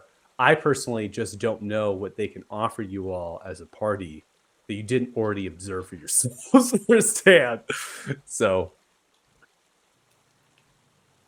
I think Lucard just wanted to bitch at him. Yeah, he's just annoyed. gotcha. Why did you have so many spoons? Why'd We've you have only so much encountered children? one, right? Yes, So, and then He he's encountered one. We Three found of a bunch you of dead ones. almost Does died, you- and he told us he has hundreds and thousands of children. Yeah. So as Bruga teleports you back, you see the cylinder's kind of hot now. It's kind of making little noises and things. Bruga kind of shakes a little bit and begins to make way for the northern teleportation circle here. I will also say I enabled the stairway teleporter module. There is stairways that are here. Will they work? I hope so. But technically, you can actually move up to them and then click them, and they should teleport your token to another area. Where the Boom! He's That's gone. cool. So Lucar's the going to dungeon, bedroom. the dungeon isn't particularly big. Also, I got it wrong in my notes. The south one goes to the bedroom, and the north one Oh. goes to the rest of the, particularly the rest of the dungeon.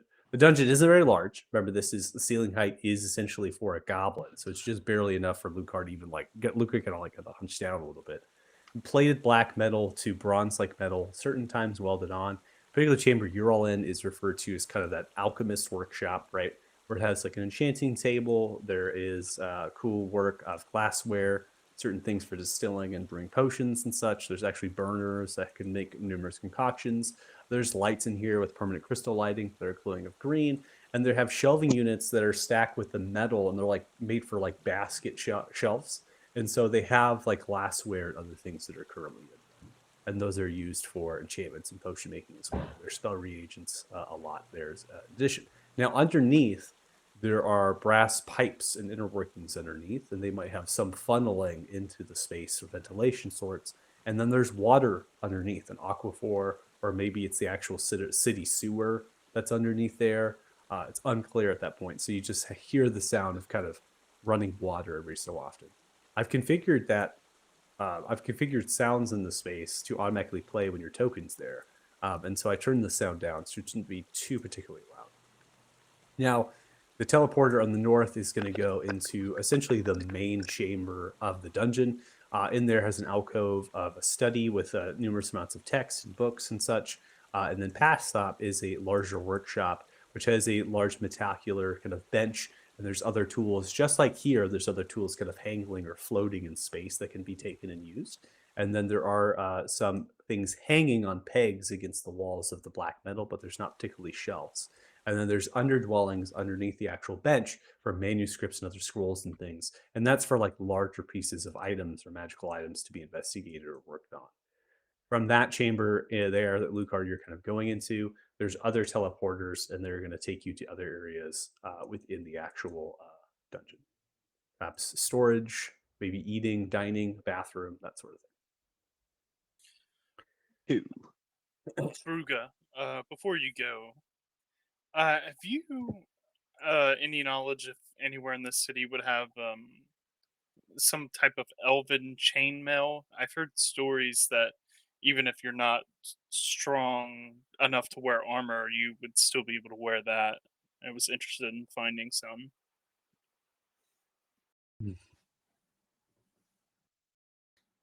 Looks towards you. Broga might know where to get elven chain. But Bruga would. This is gonna come at the cost for Bruga. What would that cost be? Oh my god! You know what? You've been so kind to us. Who am I to refuse? And I'll lean down and give her a kiss. This gets into a little tongue action. Bam! Sees your tongue is blue from the rest of your party staring at you. Bruga will get on this and try to find you elven chain, or perhaps make you elven chain. That's so sweet of you. Thank you very much. Wait, does that mean Says you it's have not a going- blacksmith here? Bruga don't have blacksmith. Bruga know of blacksmith.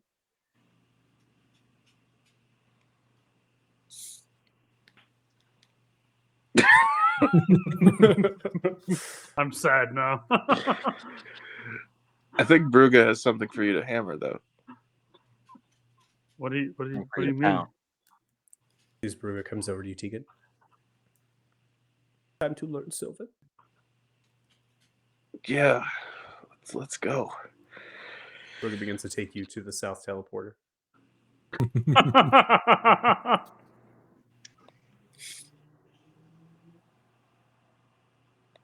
Embrace eternity. Bruga comes onto a lush purplish couch at the base of the bed with many different feathers and accents. This large, massive, huge bed that's just absolutely, it's just enormous for a goblin. Sits down. There's decorations, portraits on shelves. There's books in here as well. Other accents and decor. Taps the side cushion. Come, sit down with Bruga. Bruga then climbers into your lap.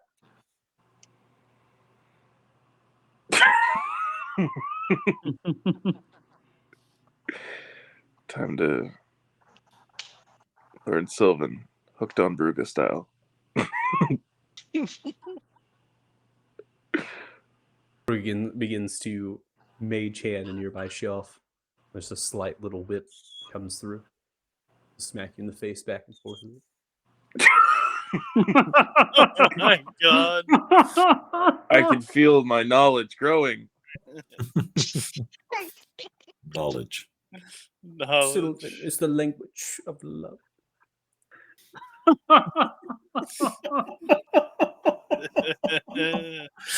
No. Oh, To learn Excellent. this language, you must let go of your control.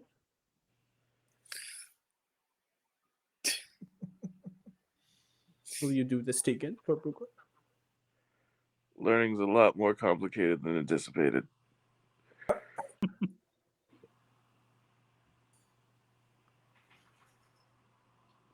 Bruga needs answer and consent. How much control am I losing here? Bruga doesn't think very much. It's more than you used to. All right. Bruga points towards the bed.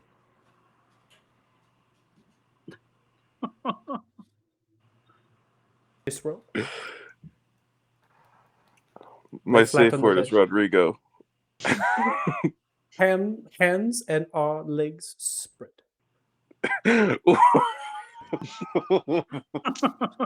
Bruga begins to mage hand underneath the bed as cuffs and chain begin to come out of underneath the bed. Bruga begins to clamber onto the bed and begins to cuff your wrists as well as your ankles to the bed. trust exercise. Poor Are you Tegan. comfortable? It's a word. Don't know if I necessarily use that one. Bruga wants to close your eyes. Oh god. Is this gonna help me focus?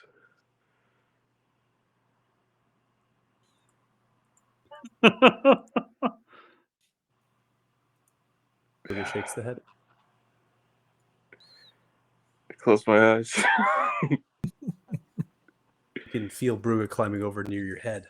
Begins to put the hands to the left and right of your head as they begin to encode thoughts. And in your thoughts begin memories of the language Sylvan. And they begin to talk to you about the language, teaching you the language, as well as tantalizingly whipping you every so often and tickling certain areas of your body. As long as Because the progress is Brugge- getting done. Brugge does not do anything for free. A means to an end. With that, we're going to go take a break. Take a 10-minute break. Woo! Poor Tegan. Man, she got a lot done that night. She got a kiss from me. She BDSM with Tegan. I know. Right? BDSM with Brugge. BDSM with Brugge, baby. Oh god. All right, so Elven Chain is going to be a rare item, just FYI. So it can be a little bit expensive in terms of gold and cost. So remember, we're kind of going over to the rarity table in the new crafting guide. That's going to be ascertained for all rarities of items and recipes. So if this is something that you're not going to want to craft yourself, you just want to kind of buy outright.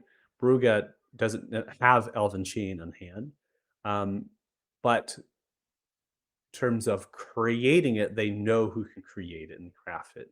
And this kind of comes back to, I think, from the party here, it might be going towards Master Torvin, noting that their backstory has some inclination to Elrond Norquina, which is a kind of an elvish smith. And so they might actually have knowledge and understanding to make it. So they might just end up creating it from them or learning how to make it themselves. But Brugge is not a smith again, so I highly doubt they're going to make it themselves. Yeah, I'm term- more was asking because I didn't think anyone in our party would know how to make it.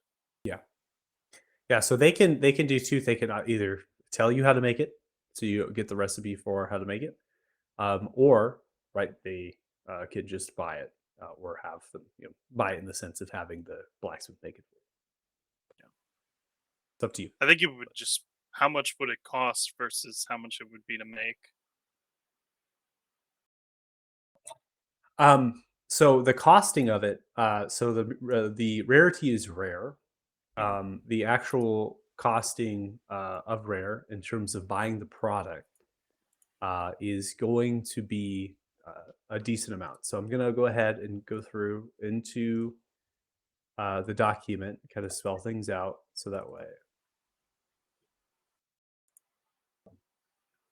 Also, I'm on the same page, 'cause it's new for me as well. So I got to make sure that I'm doing this as well. So it's essentially the precursor cost plus half of that cost.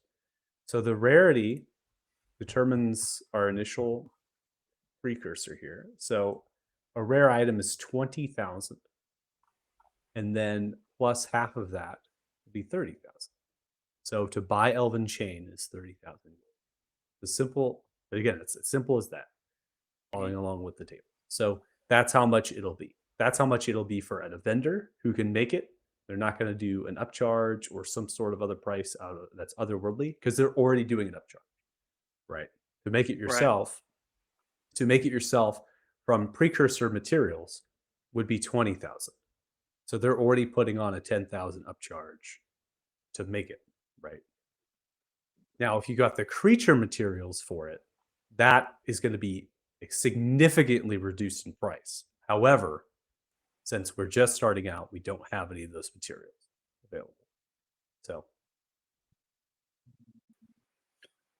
Well, yeah, I guess I would just ask Thanos, do you want to make it?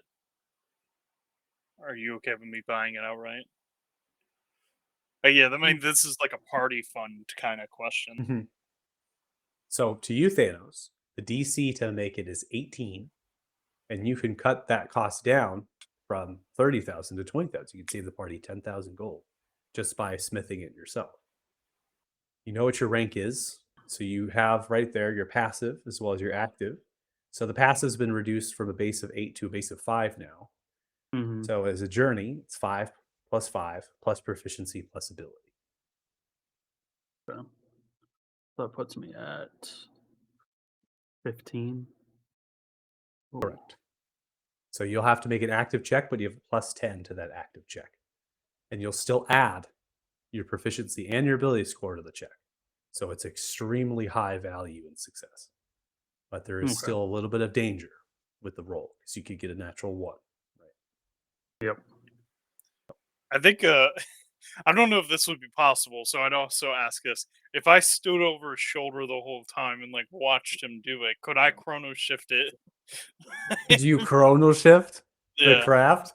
Yeah. I'll probably say because it's a 2-hour ordeal that is not possible because Okay. it's essentially 2 hours of their crafting. Yeah, But that's you fair, can fair. find you can find comfort that they have a 50% recovery rate, which means that they'll get 10,000 gold back from crafting. So it's not it's not going to be super detrimental, and you are getting in terms of gold since I've calculated this prior. You'll get a 287,500 gold piece payout. That does not count the 15,000, and that also does not count the amount of gold you're giving back to Brugge. We're giving back to Brugge 125, right? She gave us 50, and we were giving her half of that, half of the win. So we're getting So- roughly. So the Two. deal that you arranged with Brugge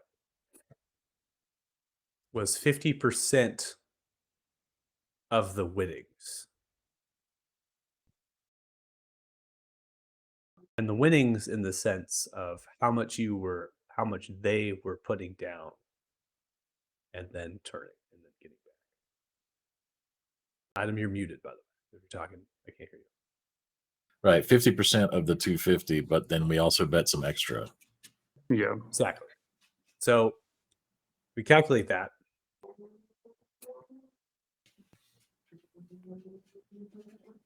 And then we have our actual winnings too. How about that? Yeah, they're going to get the 125 from that.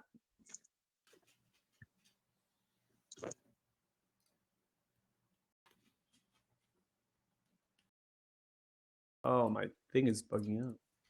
I guess I could just did quick math on my brain. It's on the fog right now.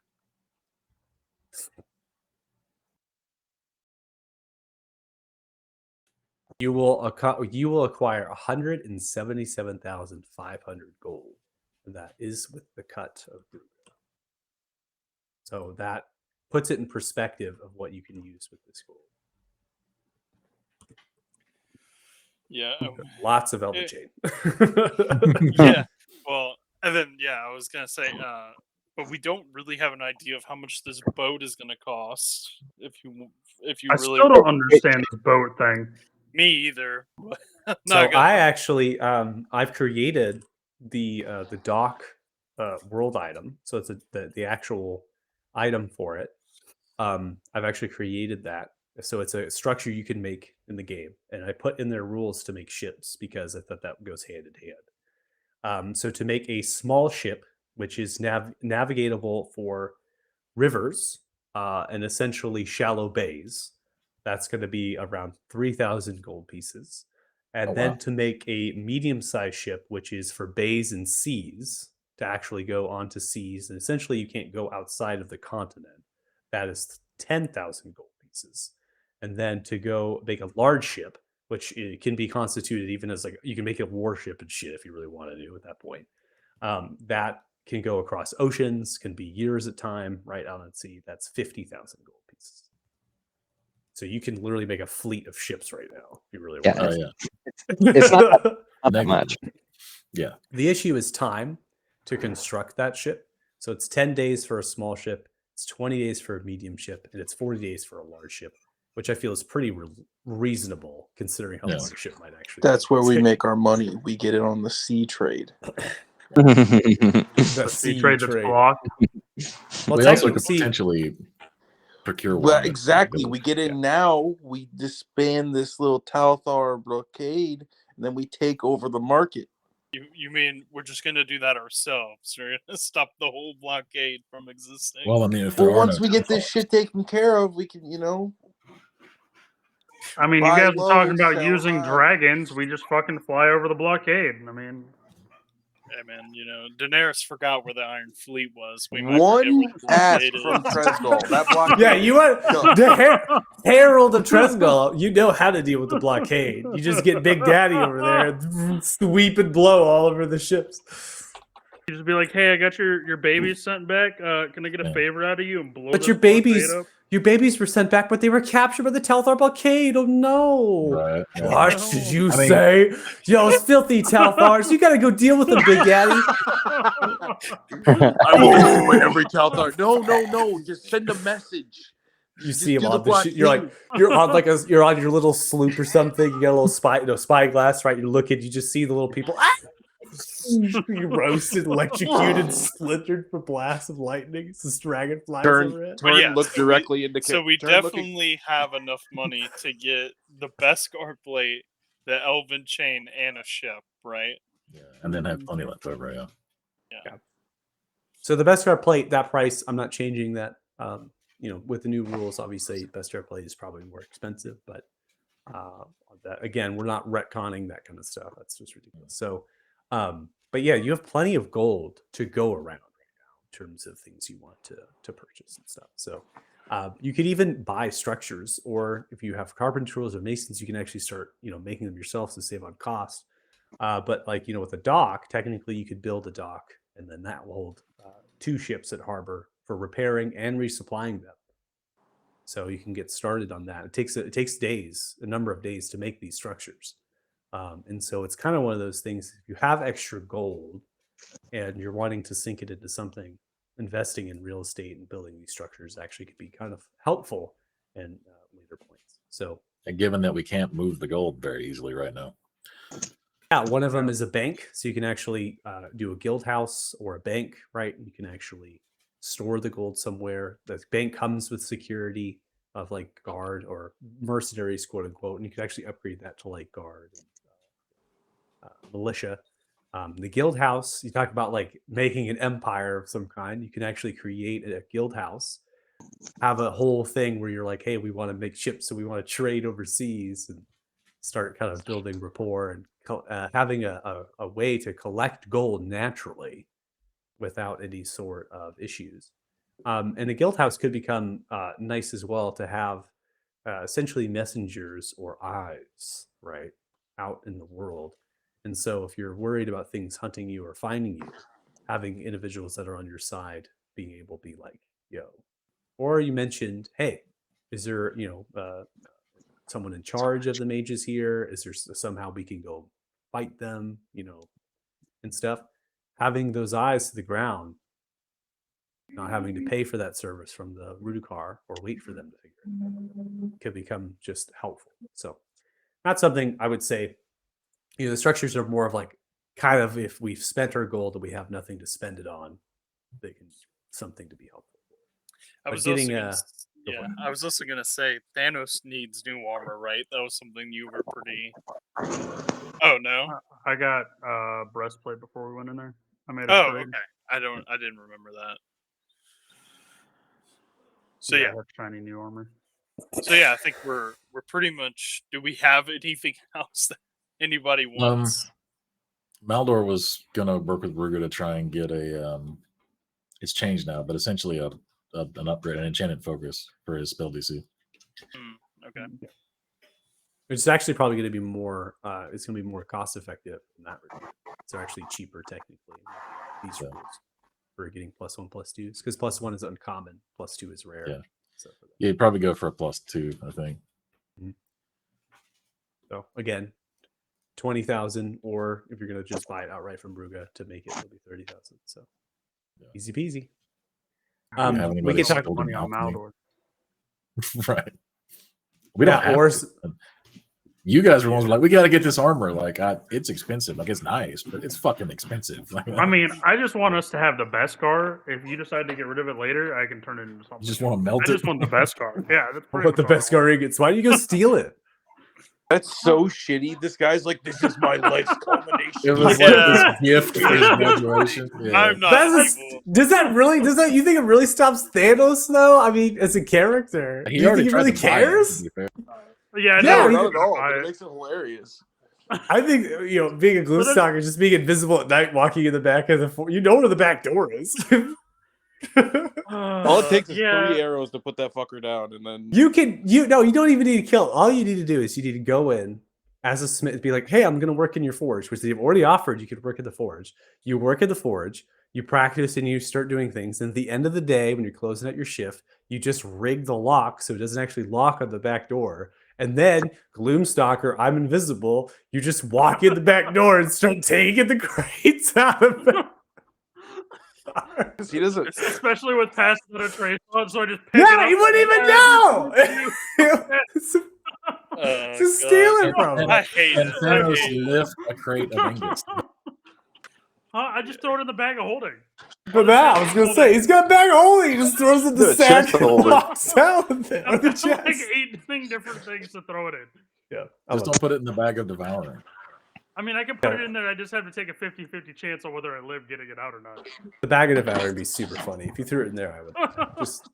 You see the best Tormund comes down. What are you doing? No, my prize biscuit. Well, in that case, no. That would be reaches, such a he Thanos reaches his thing. arm in to grab it out. Pulls it back. His arm's gone. Well, I'm leaving now. Later. Yeah, right.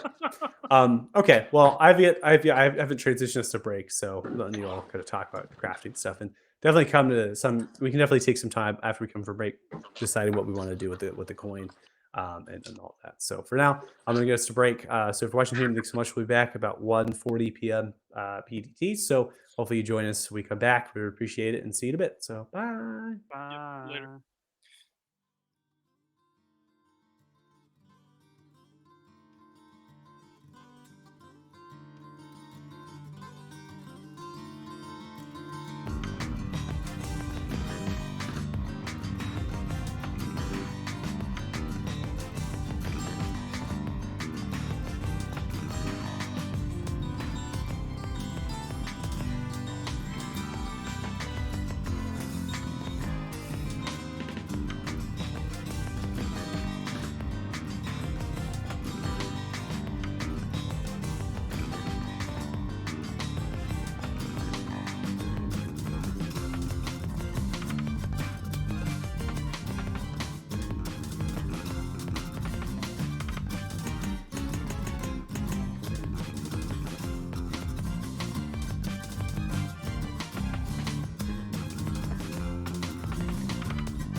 All right, welcome back. Thanks for rejoining us. Really appreciate it. So we're gonna get back, kind of get towards our last bit of our session, not last bit, but last of our session, which was most likely going to be oriented on procuring magical items with our gold and or enchantments and things that we want.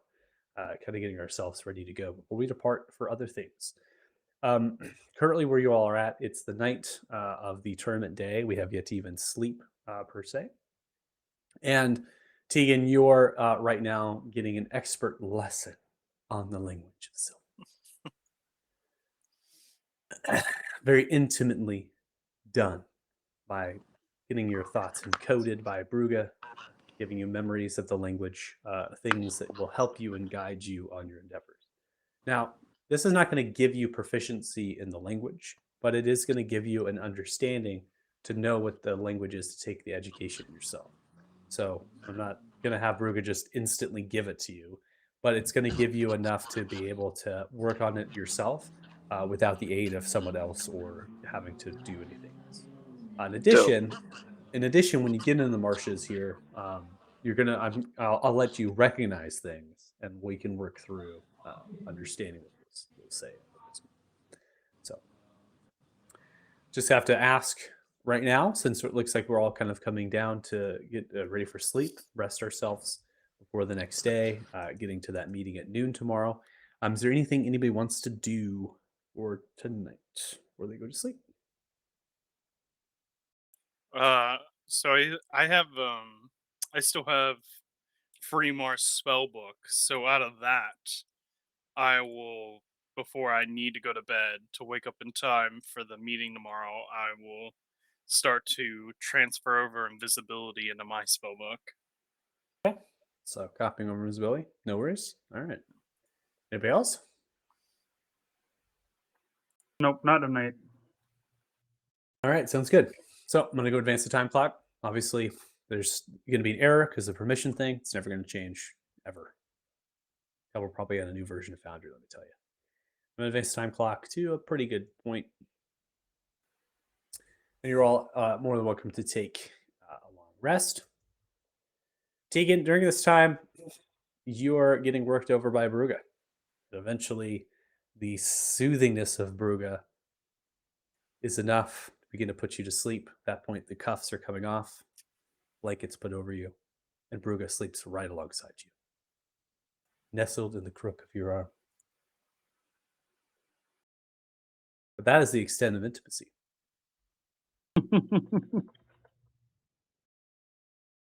I believe you're no longer exhausted. Nope, now, I have right, one Vance? more level. Oh, you have one level? Yeah, because I had 3, so we've rested twice. Okay, so you're level 1 still. I could just, if you want work today, I can just give you a bardic. I may need one later tonight, but we'll get there. Bark doesn't last that long, so. That's what, 10 minutes, right? Oh, that's true, because it's like a lengthy process. Bark inspiration, 10 minutes. Yeah, I feel like that falls under the whole chrono shift thing. Oh, Where it's yeah. like, I You can't- meant work on the thing. Yeah, because I was like, That's I not can what just he get rid of was. that last level, but Yeah, I Only was for gonna 10 get minutes. rid of you. I was gonna get rid of it so that way I could go steal the Beskar tonight. But I think he's already in the process of doing it, though. No, because we didn't No, pay him yet. We pay him. He has Yeah, to build we a pay him. forge. He needs the money to build the forge. That's what he do it. needs the gold for, is to build the forge and to actually make it, 'cause Oh, Mhm. he requires a particular forge to be able to work.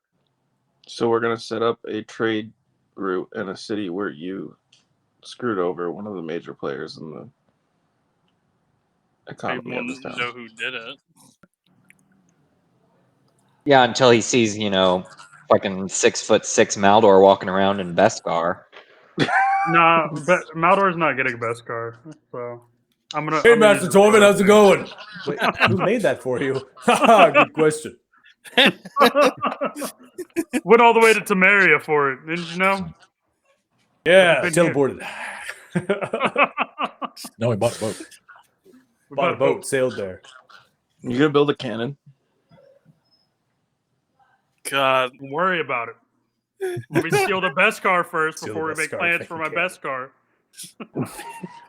Your Beskar? Your Beskar. It's his Beskar. My Beskar. It's already It's his. not yours yet. It's already his It will Beskar. be. What could possibly go wrong with me stealing the Beskar, guys? I don't know. You tell me. I'm Honestly, assuming you're not like discussing it with all of us, right? Like this is just all in Yeah, your no. head. You're making a Yeah, plan. this is just I don't think yeah. Thanos is like, "Hey, everybody, I'm gonna go do a crime." Oh, I don't yeah, think no, Thanos would not tell anybody. I don't No. think Varys would be okay with that. Varys would just be like, No. "Yeah, go do a crime." Nah, y'all aren't gonna find out shit until we get to Fort Farron.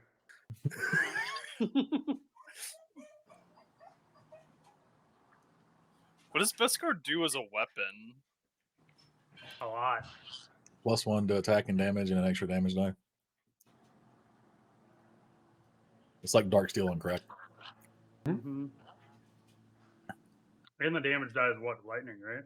It's sort of just an extra damage die. That is so strong. Imagine a Beskar hand crossbow with the dragon wing on it. I could do 3 different types of damage on every attack. You son of a bitch. How much metal can it possibly take to make a hand crossbow? That's like half an ingot or something.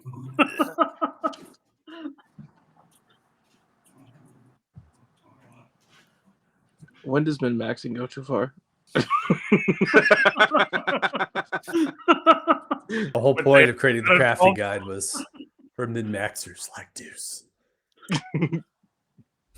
Just kidding. Oh, also, there was a conversation. I know this should have got brought up earlier, but I was distracted.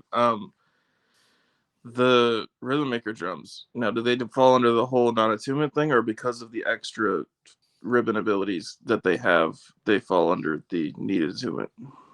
That's the question that I was going to ask you of what you wanted to do. The Rhythmic Drums is going to be replaced by that, but because they have an extra bonus, just like the Arcane Grimoire, it is your choice if you would like to have that item preserved or if you want to have that be just the +2 focus. So it's up to you.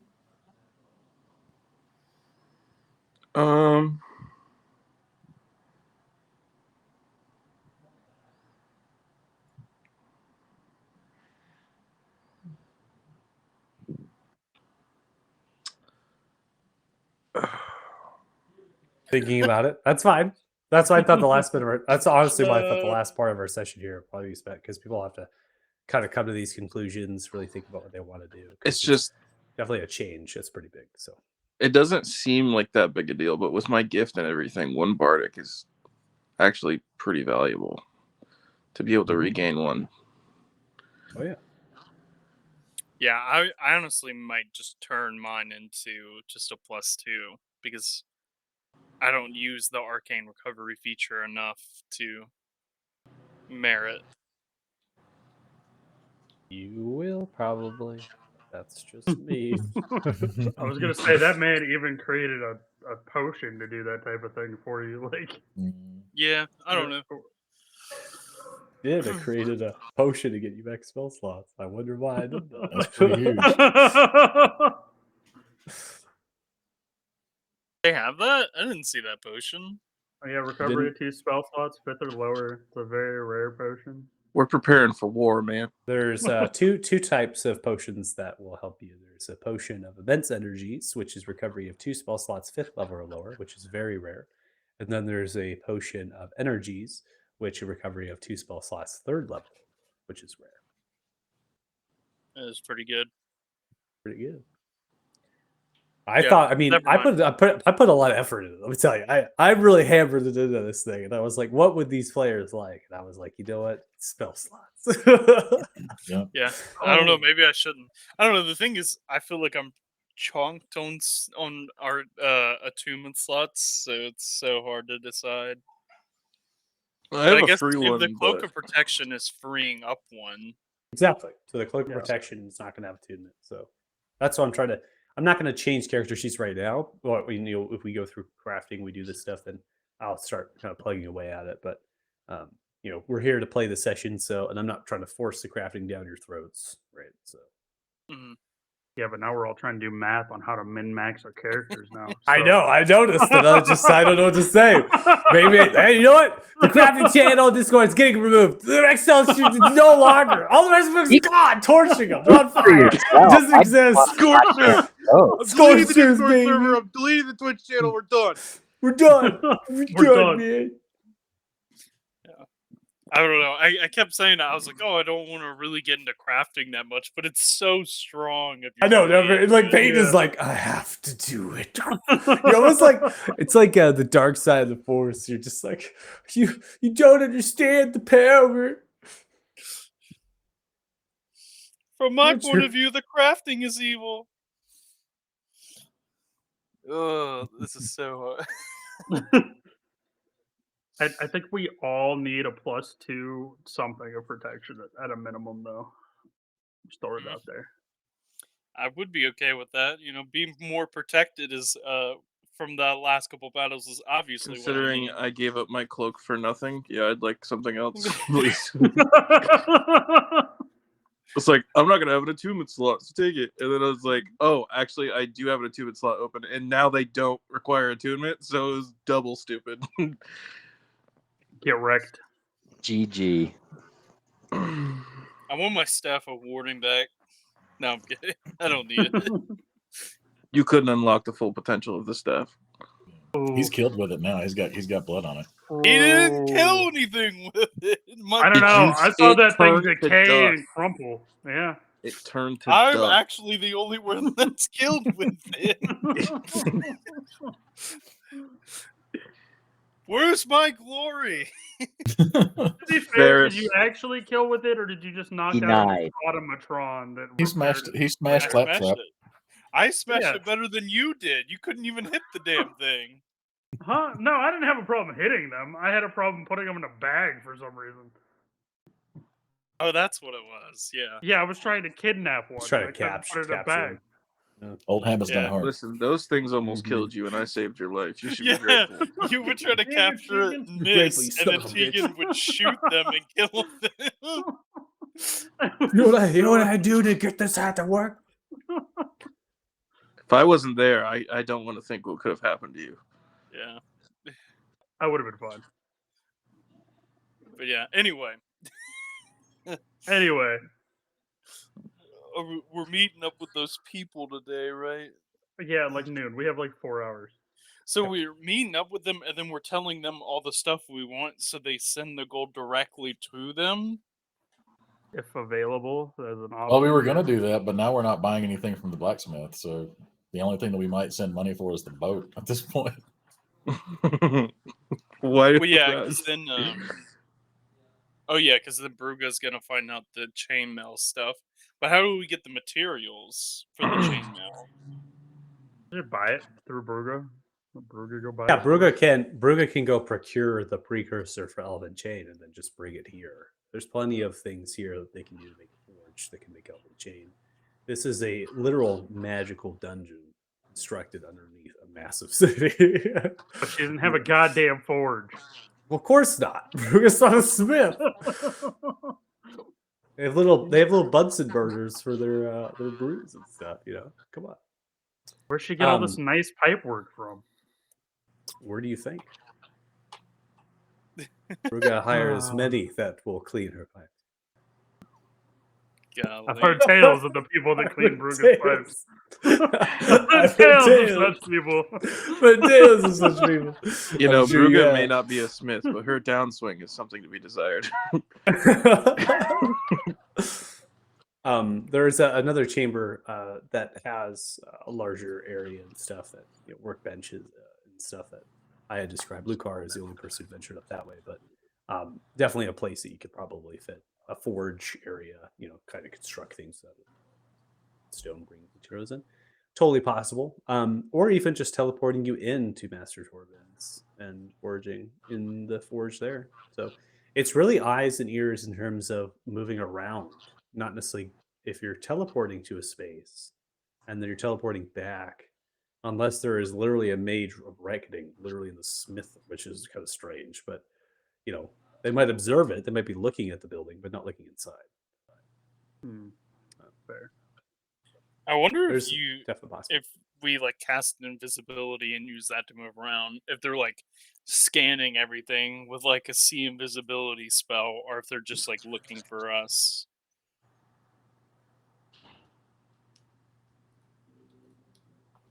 I don't know. I'll let you go out. I'll let you know when I go out at night and I use my gem of seeing, and I see them and their invisibility, and they see me and mine, and we look at each other, and there's a shootout in the middle of the Yeah. street. Very It's like awkward. it's like that it's like the Spider-Man meme where they're It's all like pointing walking. at each other.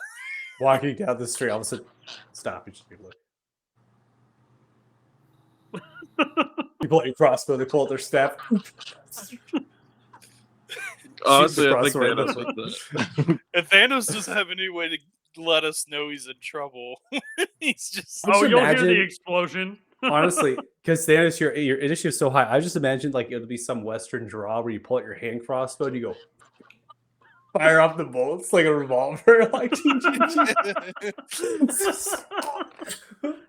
just like kill him one shot, or not one shot, multiple shots in like a couple Mhm. seconds. at one round. Yeah. And Yeah, one we'll around that poor person. So there's possibilities here, and honestly, we don't need to role play it per se. It's just kind of figuring out what you all want to do here. We are going to role play the Grand Chamber with Coolrez here at noon, but maybe think about what you all want to do, and we'll fast track to that point, and then we will teleport you. That sound good? Right. All right. So Brugger climbers off the bed, uses the teleportation circle back into the alchemist workshop here.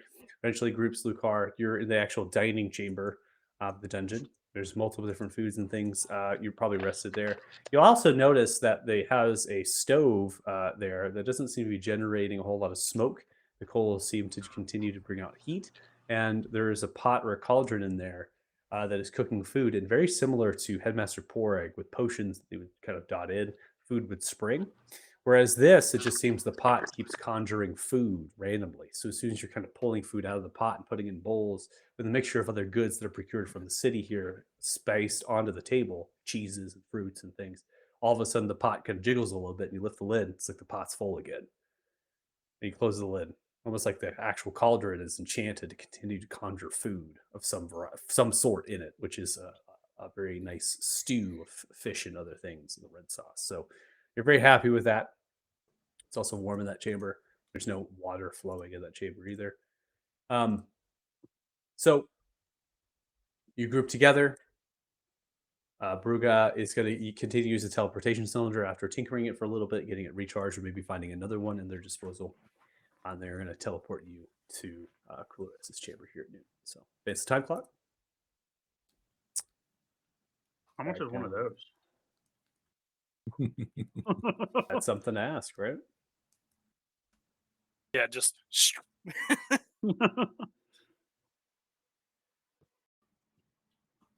All right. So on coming into here, the first thing to recognize is that the guard are light. There's not nearly as many guard here at the current start of the day. There's no real folk in here. You notice this is a lounging kind of area where you can relax and relish and enjoy. But there is no people in here. Like, it's cleared out, probably for good reason. So there's not anybody outside that's coming in. The compound's most likely locked down and secured at this point. There is a gold dragonborn that is speaking with Coolrez.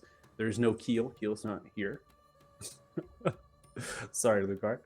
The person has the same symbol emblem upon the shoulder pad, and then has vestments of a blue kind of vest tunic with no shirt underneath. Red sash goes around the belt, and then loose-fitting trousers of white and red silk that flow downwards into sandals. They are younger dragonborn, showing off their cheekbones and lower accents and things to Coolrez. And they're just having conversations. They're eating different foods of smoked meats and cheeses and breads, a lunch set with baskets and other plates, as well as goblets of wine and drinks. There's a bartender as well behind the counter now.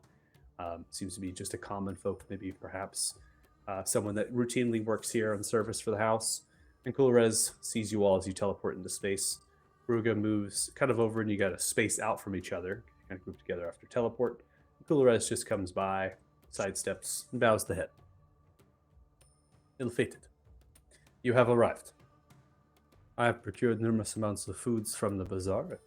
I have put forth here with the aid of my barkeep and serve it.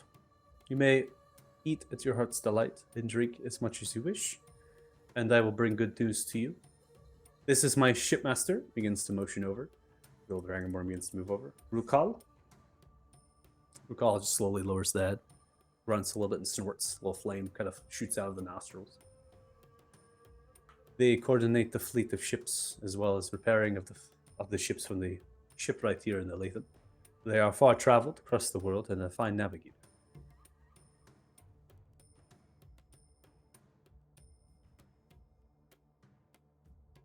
Good afternoon.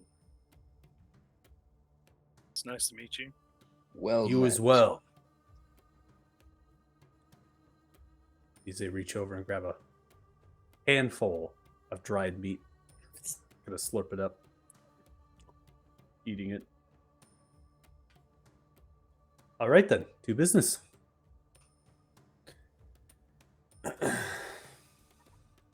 Begins to motion sit over. Rukal takes his seat and sits. Kulira sits, and they just offer the chairs from left to right. And you're more than welcome to pull other chairs up for at the bar. There's not particularly tables here. It's more of intimate seating on the ground, but kind of just sitting wherever they want. Bruga at this point picks a lounge chair, grabs a little thing of food, just sits down, lays backwards, and just begins to eat and drink.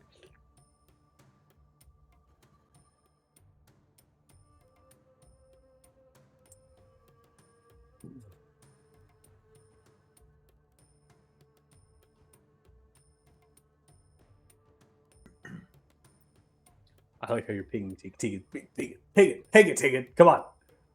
You can do it. You can do it, buddy.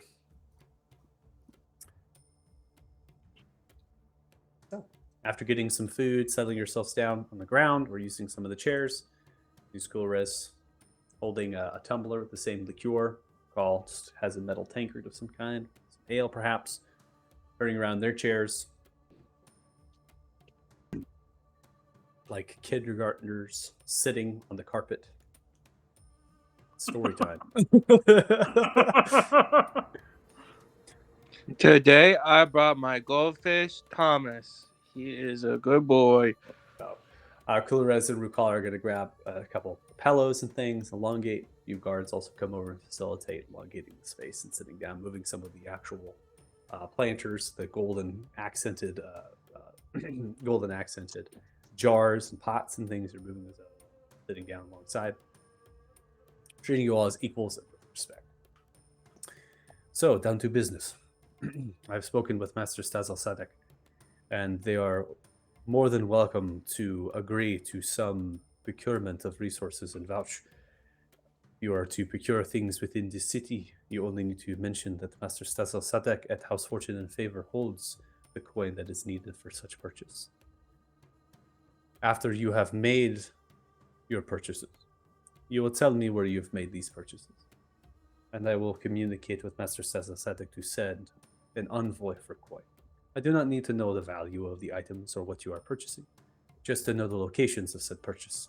To send a representative from the House of Fortune and Favor to negotiate the coin to be sent.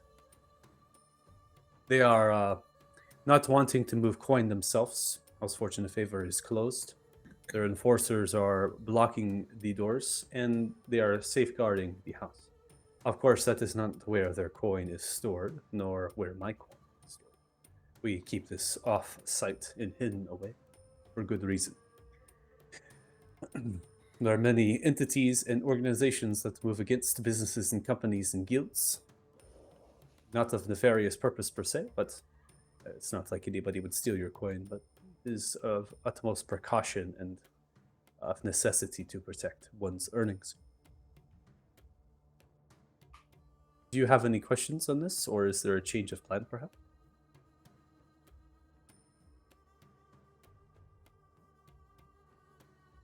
I believe that is still the plan. Delightful. I have informed Shipmaster I have informed Shipmaster Rukal of what it is that you intended in terms of purchasing or procuring boats of any kind and just understanding. So I give the floor of questioning that you would like to the shipmaster.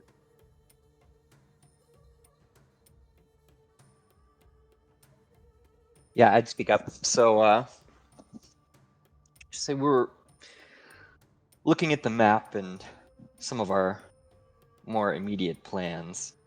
We'd be best served with a, a smaller end of a, medium type vessel, maybe a small crew that could hug the coastlines and navigate some of the larger rivers.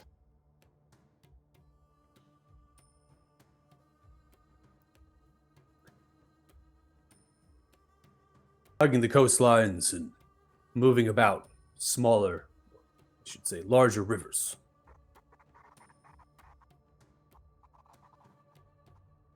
House Gulrez does not have a ship of that caliber. We do not navigate up rivers. You would need a river galley to do such.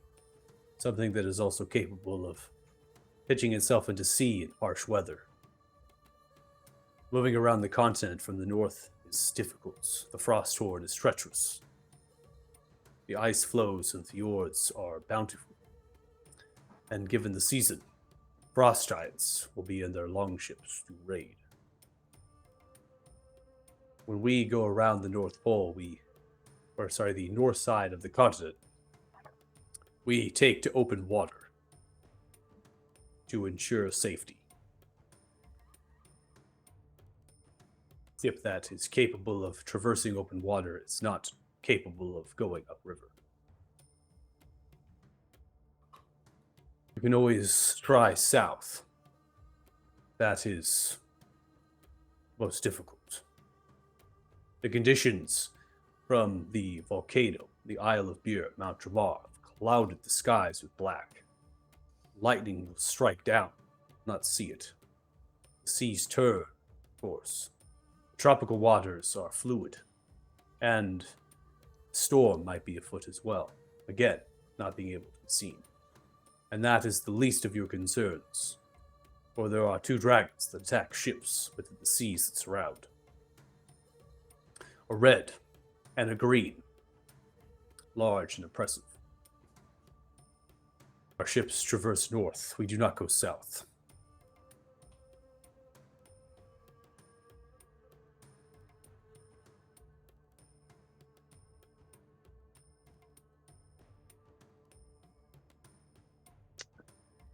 Wonder if the frost giants would be a concern for us. I mean, they're under new management, as it were, but we did have a bit of a rapport with them. They respect us, if nothing else.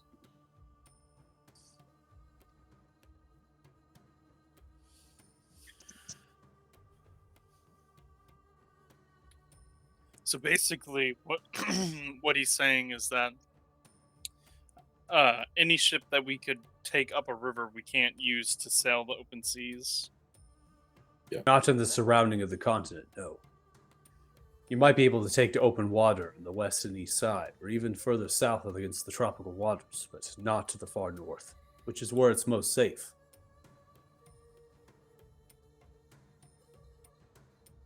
So we're going to have difficulty circumnavigating the continent in a boat, basically. Other than Which just was traveling kind of the rivers. whole point of getting a boat, right? I would not say circumnavigating the continent is difficult, but the class of ship to traverse up rivers would make the journey difficult. So it's either get a river boat or get an ocean boat. The one in the middle is basically just going to be a really nice river boat. Or you answered your own question of character. I mean, you said, do we have rapport with the frost giants? I mean, they're speaking of their experiences that they can't. Right. They The can't type get close to the flows and the ice of the shores of the far north of our Frosthorn because of frost giants.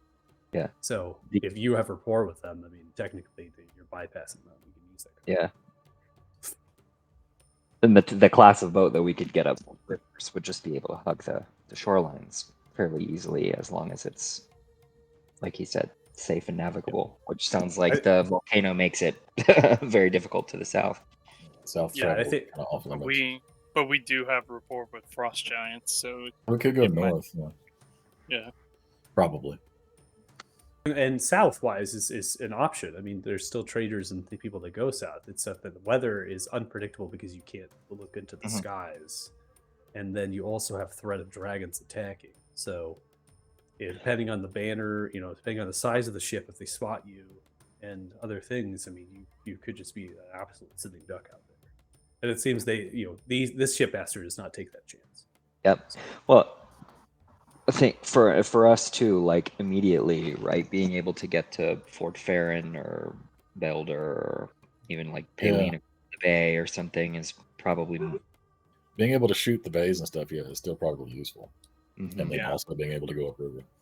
And if Because it's you a could class go of to the ship, marshes, if it's a class of ship that's like got a small crew that we can leave a first mate and give them instructions on what to do while we're off doing our thing, or we need to cross somewhere and want them to meet us in a city. yeah, we could. Right. Like Would be if we went to the desert, we could have them go and meet us. Although if they don't have us with them, the Frost Giants might not be cool with them. That is very true. Yeah, absolutely. You also can think long term too in managing, and not just that we need to procure boats and then we need to travel with the boat. You could also say, why, if the shipmaster is set for destinations, it seemed like Lucier is somewhere that they dock. And that is maybe an area where they procure, they transfer the monsters, right? In terms of creatures and things from the Crystal Desert. Or they go to other places within the continent. You could actually work off of their schedule and try to ride or travel with their boats of where they're going, instead of having your own boat, which cuts down on your cost. Because when you think about your journey or your destination at this point, right? Your journey at this point, you have 3 things so far that have come to light that piqued your interest as players. The first is clearly the marshes of Availing and dealing with. Like, that's the immediate. And getting a boat to do that ensures you can get up the river delta. You don't have to hike through the marsh. You can actually get through the waterways. But is that going to be safer? Is that going to be better? Thrown up the shoulder, right? I can't tell you that. I can only tell you that it's an option. The second thing is Yzma, just in general, has piqued interest about what's going on there and the stories told of dwarfs and such. But you actually don't know what is happening, right? And Right. so if you go down the road of saying we get a boat and then we go all the way around the north side and then we get into the bay of Uthin or even Reafor and we land at Takthar or we land at Aluda, what's to say that we're not posed with an even greater threat? And now we can't even get out of the ship and we're stuck in the ship and we got to find somewhere else to land or something, right? Whereas if you traverse across the land and then entering in from the Gorn Pass, where Fort Farron is kind of at, and then going that way, you might have an ability to backtrack yourselves without putting yourself into a destination. Now, Yeah. one of the things that would be helpful is because the Crystal Desert is so treacherous. It is a definite place that you don't want to just traverse across the dunes, right? Which is why they use boats here. Is a boat to get to the Crystal Desert. So if you have intentions of doing Mount Chris into school with a Belknock, getting a boat to wrap around might actually be somewhat advantageous. So what if we did this? This is just an idea. We maybe skip out on the boat for now, go handle the marshes, work our way back to Fort Farron after the marshes, go to Ishmar with the carriage we already have there, then work our way back to Alathan if we want to come and get a boat to do anything else. I mean, the boat is cheap, so if we want a boat, we just buy a boat. So. Yeah, or we can have the boat do stuff while we're Yeah, you could send them on smuggling missions or something while we're not using it. yeah, I'm not using it. But I'm just saying, like, as far as traveling goes, maybe we get like a wagon and go to the marshes first, and then figure out what we want to do land-wise, because we know that we can get through to Eastmar Well, on land. So if we're going to the marshes next, a boat, we could go straight there. If we go on land, we're gonna have to go all the way up back to Fort Farron and then back across. If we Do want we to travel have like to? road. We can't well, if go we're gonna go from- on roads, I mean, Yeah. Or we could I just guess. follow the coastline. You act like it's gonna be hard to get food. yeah, I think but like it's wagons food where are we're not going. off-road vehicles. Like, they Well, yeah, I Yeah. mean our It's not wagons right. in Fort Farron though. So There's a reason why you left the wagon in Fort Fair and you didn't take it in the marshes. Yeah. Because you can't take the wagon. yeah. That's so why if you we were left it. gonna, yeah. So if we're gonna go from Olathe, I would just say we go up the coast. That puts us so OOC because Thanos is just eating and doesn't care. In the marshes, one of the things that we talked about is closing the congruence, which means that we know that we have to investigate the towers. So coming in from the south isn't a bad idea anyway, because Yeah. that puts us near Sosatra or whatever it is. Yeah. Yeah, and if So- we're gonna go up the coast, it's probably faster on water than hoofing it because we can't take. And I guess we could probably take horses or something. I mean, They're just gonna yeah. die. Yeah. Yeah. Can we stop But- killing my horses? Yeah, stop buying horses; they'll stop dying. Well, you could always build a stables and then you have unlimited ride horses. Unlimited horses to kill. That sounds like a good idea. The question Or is, you could construct a lists, which is like a tournament arena for jousting. And you can have unlimited war horses. That sounds like a really good idea. But yeah, But then I would, we're competition with the Cool Res. Or we invest in a expansion so they can do group competitions, solo competitions, and jousting. An expansion. Mhm. There's lots like of a- possibilities. So there's a lot of possibilities here, and I think your talk of getting in the marshes, traversing on land, totally plausible. I didn't also say that buying a boat. I didn't say buying a boat is also mutually exclusive with just using one of their boats to go up the river delta, right? Or you could potentially, they could try to enlist. Maybe Citric Bay Company has a boat, or maybe they know of someone to use a boat. They can kind of take you up there and just drop you off. I'm here Right, for the so- pirate Captain Lucar arc that we're still. Yeah, and that's also Yeah. my thing. Is like I want the boat to be useful, but I don't want to. Yeah, I don't want to screw ourselves over by like being like we have to get a boat, and then we get a boat and we're like, all right, well now what do we do with this? We're also super worried about it, but they're super cheap, so we could just They're buy cheap, two. but even if Get we a- never use it, point is, like, we're Get here the already. medium We one. might be here long enough that we can get a boat. If we got to park Yeah. it somewhere and send it on a mission or something while we go elsewhere, it's not a big deal. yeah, That's what I'm Okay. saying is we get the one that can go around the whole continent, which is what the medium-sized one, right? That was like. well, that one 30K. can also go. That one can also go up. So the that river. one, yeah, you get one that can go up the rivers and hug the coastlines. We can do either. We just can't go Yeah. open sea. We just can't go out and do Oh. open sea. But I don't And- think we're gonna want to do that anyway. Not yet, at least. What do you mean? Not in the near I- term. I don't know that we're friends with the Frost Giants anymore. I just want to throw that out there. We're friendlier That's- with them than anybody else is. So that is also something to say. If you're taking your boat and you're not actually on the boat, and then you say, "Hey, you're going to go this way. This is the charter," and you hire a crew right for your boat, and they're following the charter you instilled for them. What's to say they're not waylaid by Frost Giants? No, just- we're your friends. Yeah. just We need a don't chosen know one's you. flag. Well, that Shows was the yeah, one's flag, right? Yeah. that was where I was thinking. We come back, like say, like if we go to Ismar and then we like figure out whatever we want to figure out. I think we could just ride back on land, then take the ship because it's treacherous, not because it's faster. Yeah, I'm That just saying. makes sense. Oh, I you think know we're what you- overthinking it, and we can just get two boats. One that can do open water. So if we're like, "Hey, meet us in Lucere. We're gonna go on land." Well, the open water boat was not. I mean, it wasn't super expensive, but it was not inexpensive. Yeah, the open water. The boat other is two were pretty 1,000 cheap. gold. 30,000 gold is what we're looking at spending on a range. 50,000 gold. I mean, it's Yeah, still what but we're it's on looking a at boat spending that on we're a probably never gonna use. Like it's just a Yeah. waste of money. Like What I'm getting a saying boat is, makes like- sense, but buying a collection of boats we have no use for is pretty stupid. Yeah. You know, That is the Like- person who didn't want a boat at all that now wants to buy two boats. So I'm here's, just here's trying to an- help the here's an argument. idea. Here's an idea. I've kind of thought about a little bit. Here's an idea. Okay.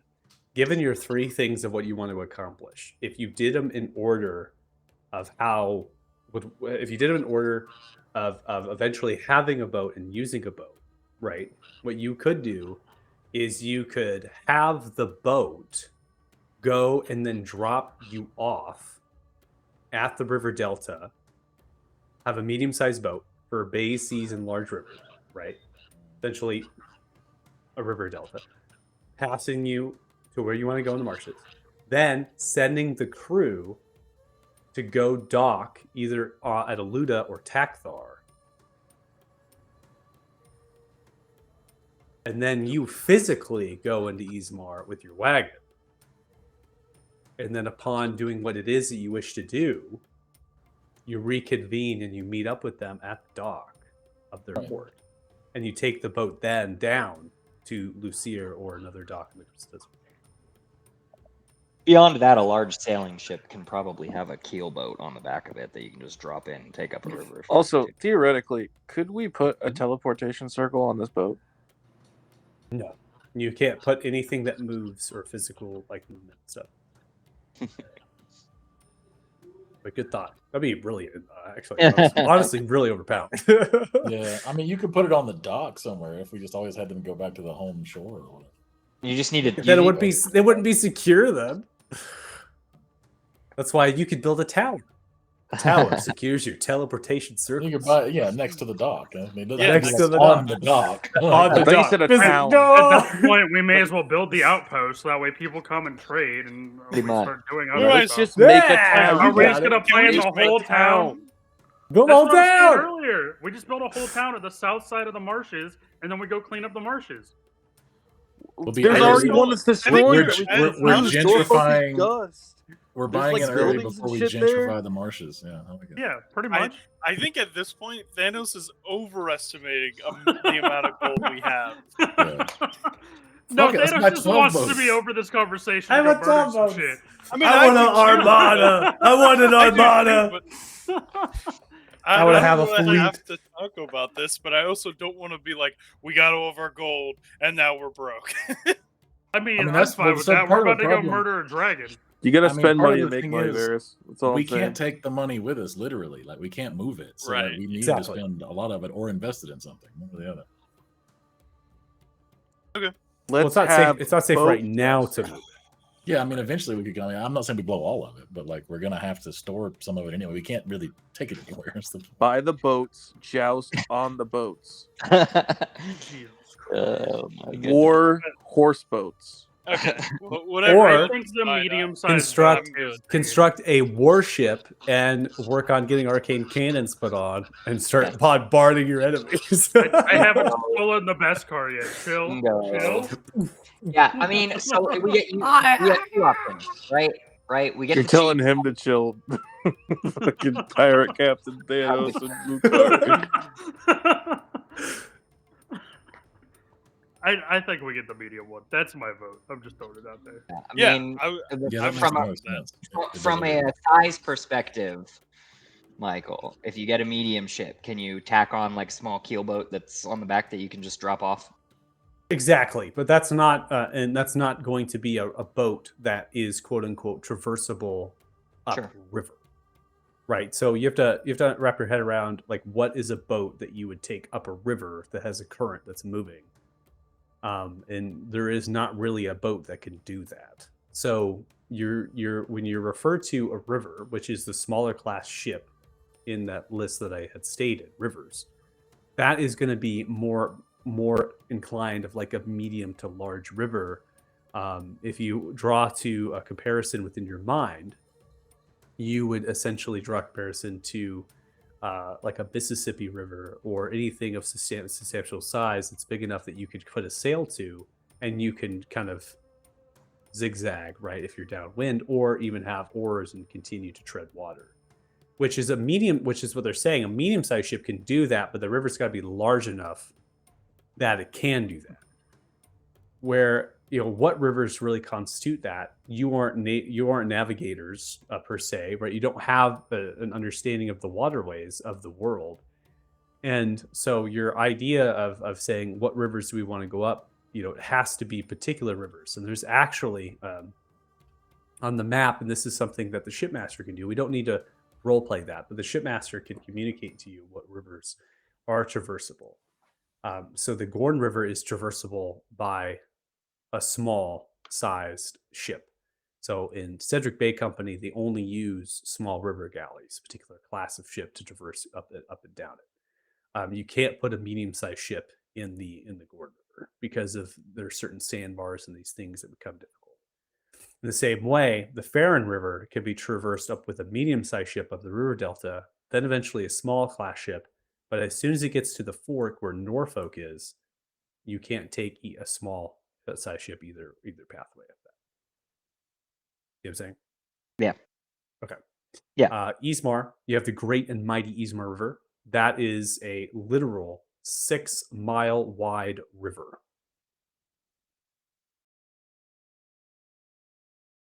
So I've actually, let me see if I can bring it on here.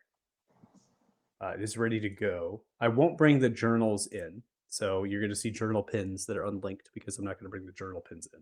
But I've actually created the Ismar map, the regional map. I've been creating regional maps for these things. I've made the Frosthorn, and I did Ismar this week.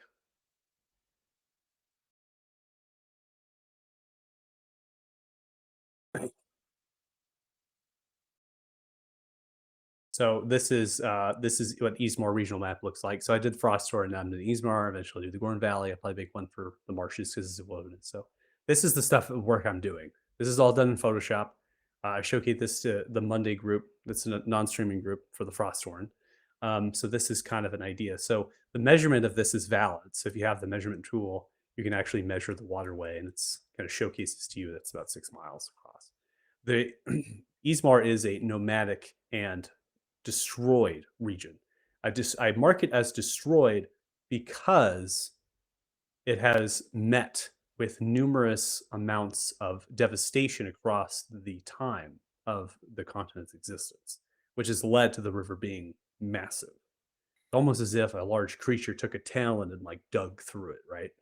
And so it's kind of had a overbearing existence. So it has mesas, plateaus, cliffs, like foothills and stuff. It's really rough. There's the plains, large creatures here roam.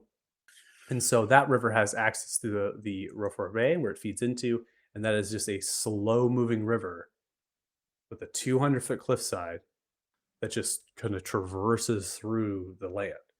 So the issue is going up that river is if we go up that river, there's nowhere to make port.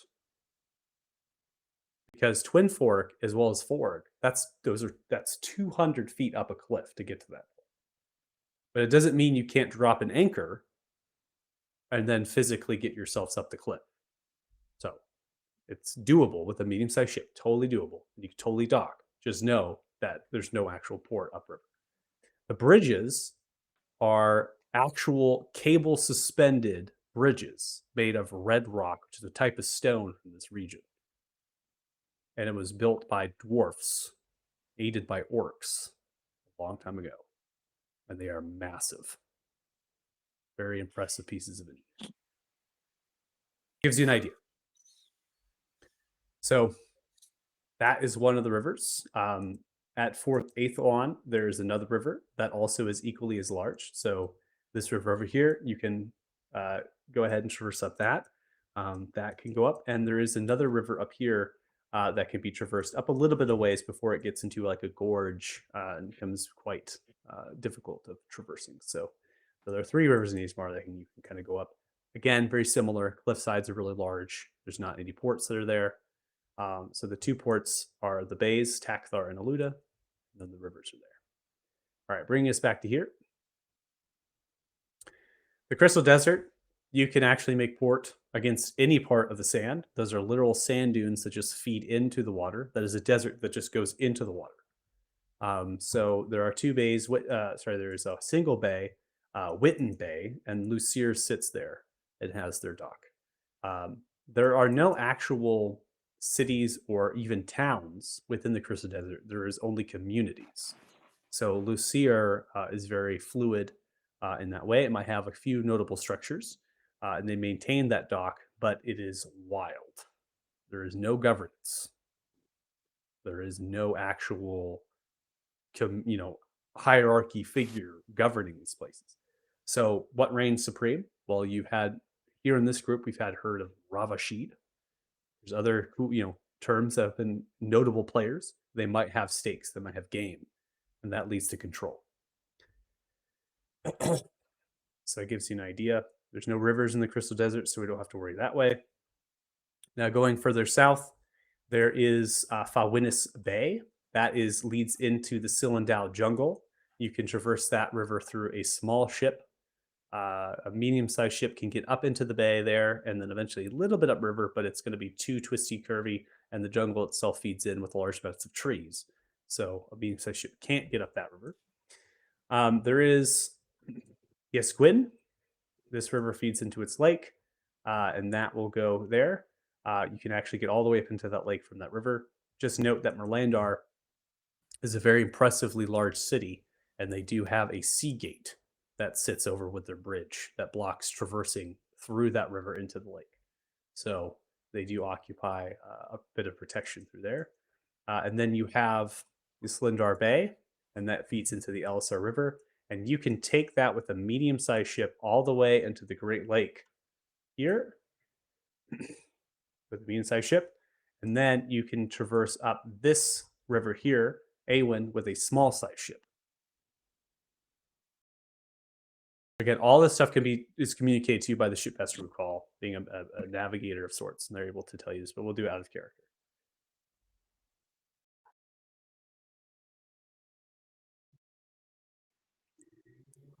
That medium-sized ship can get around the north side without us in open water, right?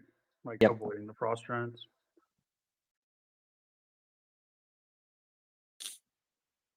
No, it can go around the north, but it will encounter the frost giants. So it would need I us. thought that was the small that would encounter the The frost small giants. one can't even go in the ocean. It can only Can't be- even go in the sea. Can't even go in the sea or the ocean. The small one literally is like, we're talking like we can go out into the bay, but if we go into the middle of the bay, it's gonna be tough. A medium-sized ship can get into seas, but it can't go into oceans. The Forgotten Sea encompasses much of the north side, but what this shipmaster is saying is that they actually will go all the way into the ocean and not go anywhere near where the ice flows are collecting and the fjords are starting, where the Forgotten Sea is really at its heart because of the frost giant. So, you can run the gambit of a medium-sized ship and push through the Forgotten Sea and wrap around and just stay to the edge before you can get to the ocean. Just say, hey, be safe. Watch out for the frost giant. They might never encounter them, right? You have no idea. So that is just something that's there. But Or we build them a cannon. or you build the ship a cannon, and then the cannon can bombard them, right? And the frost giants will be like, "Oh shit, I'm only part of this." Oh, free shit. free loot is not. That's not free loot there. Let me tell you. So is that helpful with that? Mhm. Okay. That was a lot. I was Sorry. not- Well, you all are I'm having this deliberation. I'm just like, Yeah, okay, No, let me. very complex Yeah. discussion. Yeah, Yeah. you're having a very complicated discussion here, and I'm just kind of trying to give you a little information, giving you information to work off of here from the shipmaster. So Yeah. So overall, what are we thinking? Just a medium-sized ship. And we'll build it a cannon so it can go where it needs to go. What I don't know that we can afford a cannon, dude. do you mean? If you steal it, how much does that cost? That was- I mean, he said it was going to use all of his Beskar to make plate armor. I don't think I'm going to have enough Beskar to make a cannon. I don't even think you can make the cannon, period. Wasn't that kind of something that we talked about? That was like, yeah, we studied it a little bit, but it's incredibly intricate, complex, and Varys knows the runes. I could probably make the cannon if I had the materials. It was the material that we were more worried about. Material, And and then also the- you have to have the ability to smelt it because it's like super metal that isn't normally smeltable or whatever. right. Yeah. because it's also like. Yeah, it what was, is could we acidic get heat the and metal hydrogen? up to the temperature, and can we get enough metal to? Thanos, roll a intelligence-based Smith's check. So go ahead and roll your Smith's tools here, and then we'll use your intelligence instead. I think it's the same roll. So where's that at? Inventory. And you have an active plus 15, which we need to change it probably on the tools. Yeah, I don't know what it's gonna roll. I don't know why that roll. Disadvantage, Oh, though. Because you're still, fatigued. You're still fatigued. That's awesome. Wait, why do you still have +2? Wouldn't you be a +1? it is a +1. +1 plus my proficiency, and then it should be a +15, right? No, Yeah, I'm so saying, your why are you still? intelligence same as your strength. So Why are you still exhaustion level 2? You slept twice. So No, you'd I'm be only at- level 1. exhaustion level Yeah. 1 is disadvantage on ability checks. Ability checks, yeah. Oh yeah, Two is 2 is movement. the movement. Yeah, I got Movement, yeah. mixed up. Okay, so we get a +5 because we have a +15 on the active check here. So 23. As a master smith, you understand the capabilities of what you have, and you know exactly what is required in terms of the amount of material. There's nowhere near the amount of material held by Master Torvald to make a cannon of that size. Oh yeah, that's what I thought. You can make a pocket version. In addition, you would need to have a pretty significant smelter that has Mm-hmm. capabilities of heat, not just a forge, because you're technically smelting the metal and fitting it into a mold. This is an elaborate project. Most likely will take days, weeks, materials and components you don't have at your disposal. Magic side of it, not necessarily difficult. Bruga is alchemy could probably probably can do it in addition to Varus helping and aiding glyphs and runes, but it comes down to necessarily its Beskar, the material, which we just don't have. Yep.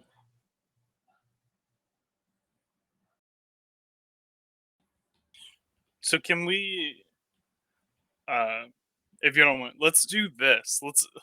Let's pull up our group fund and do like the amount of gold we would spend on everything, and just see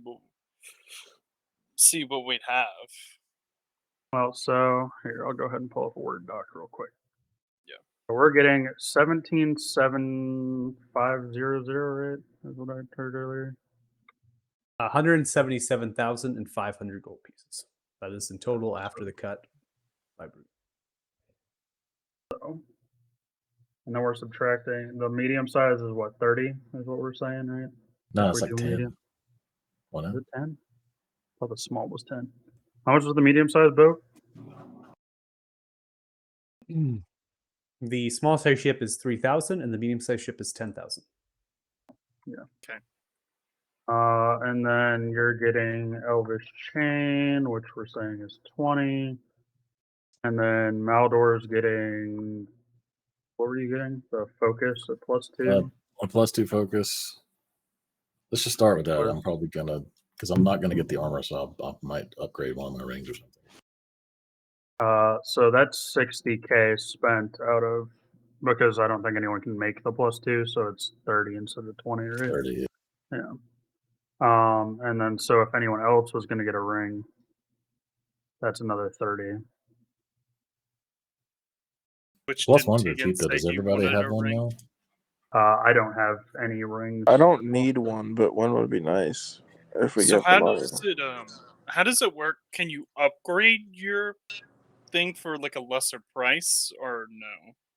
Like, say you already No. have a +1. It's just it's a replacement. There's no cumulative stacking. For Well, it. I would say you can't stack enchantments, but if you're gonna pay the full cost of it, you could probably sell the one you have and then buy the new one, because otherwise you're just wasting an enchantment.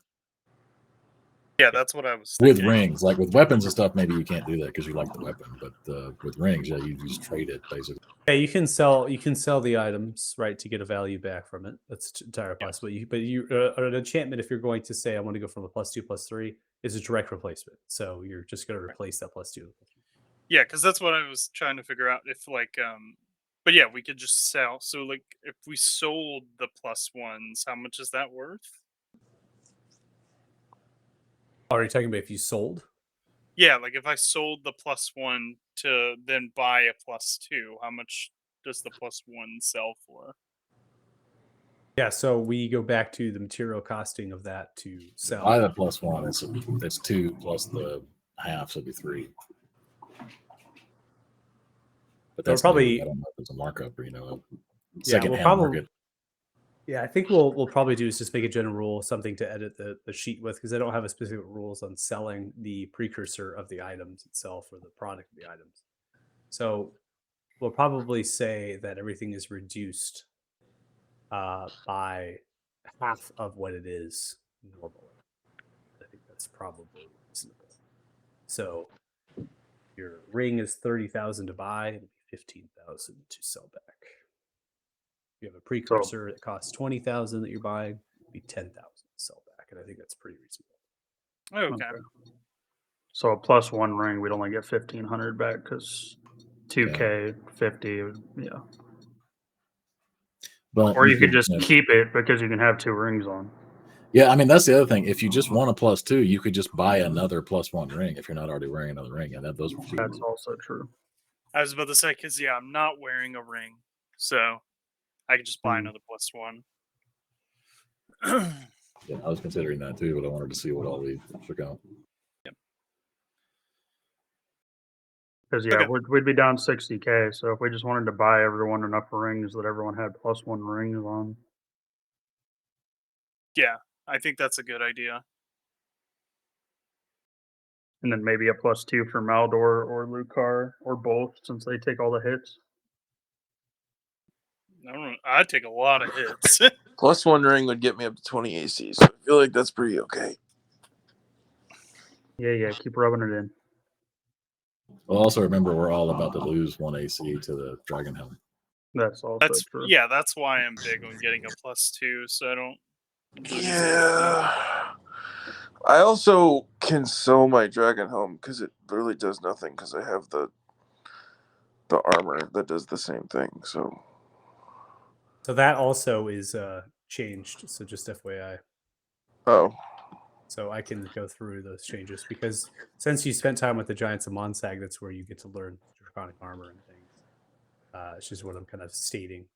So the Dragon Scale armor is going to provide a +2 bonus to AC and resistance to the dragon's damage type. That is it.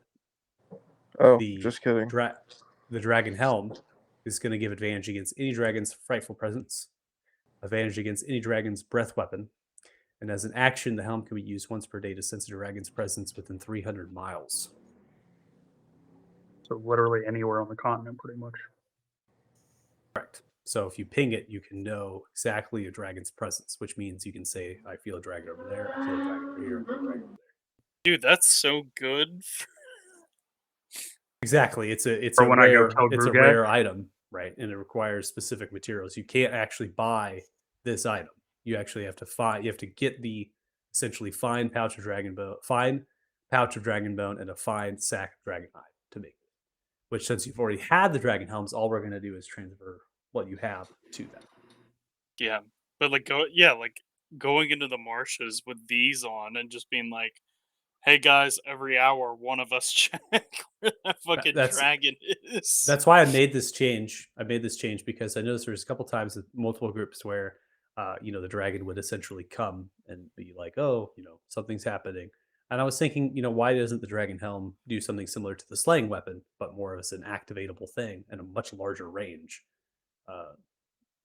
being able to kind of ping it off and being like, "I think the dragon's coming," right? I sense it, which is a very good skill to have as a dragon slayer. To know where dragons are at. So yeah. Okay. Yeah. Okay. So we're 60,000 in before any of the rings and stuff, right? Correct.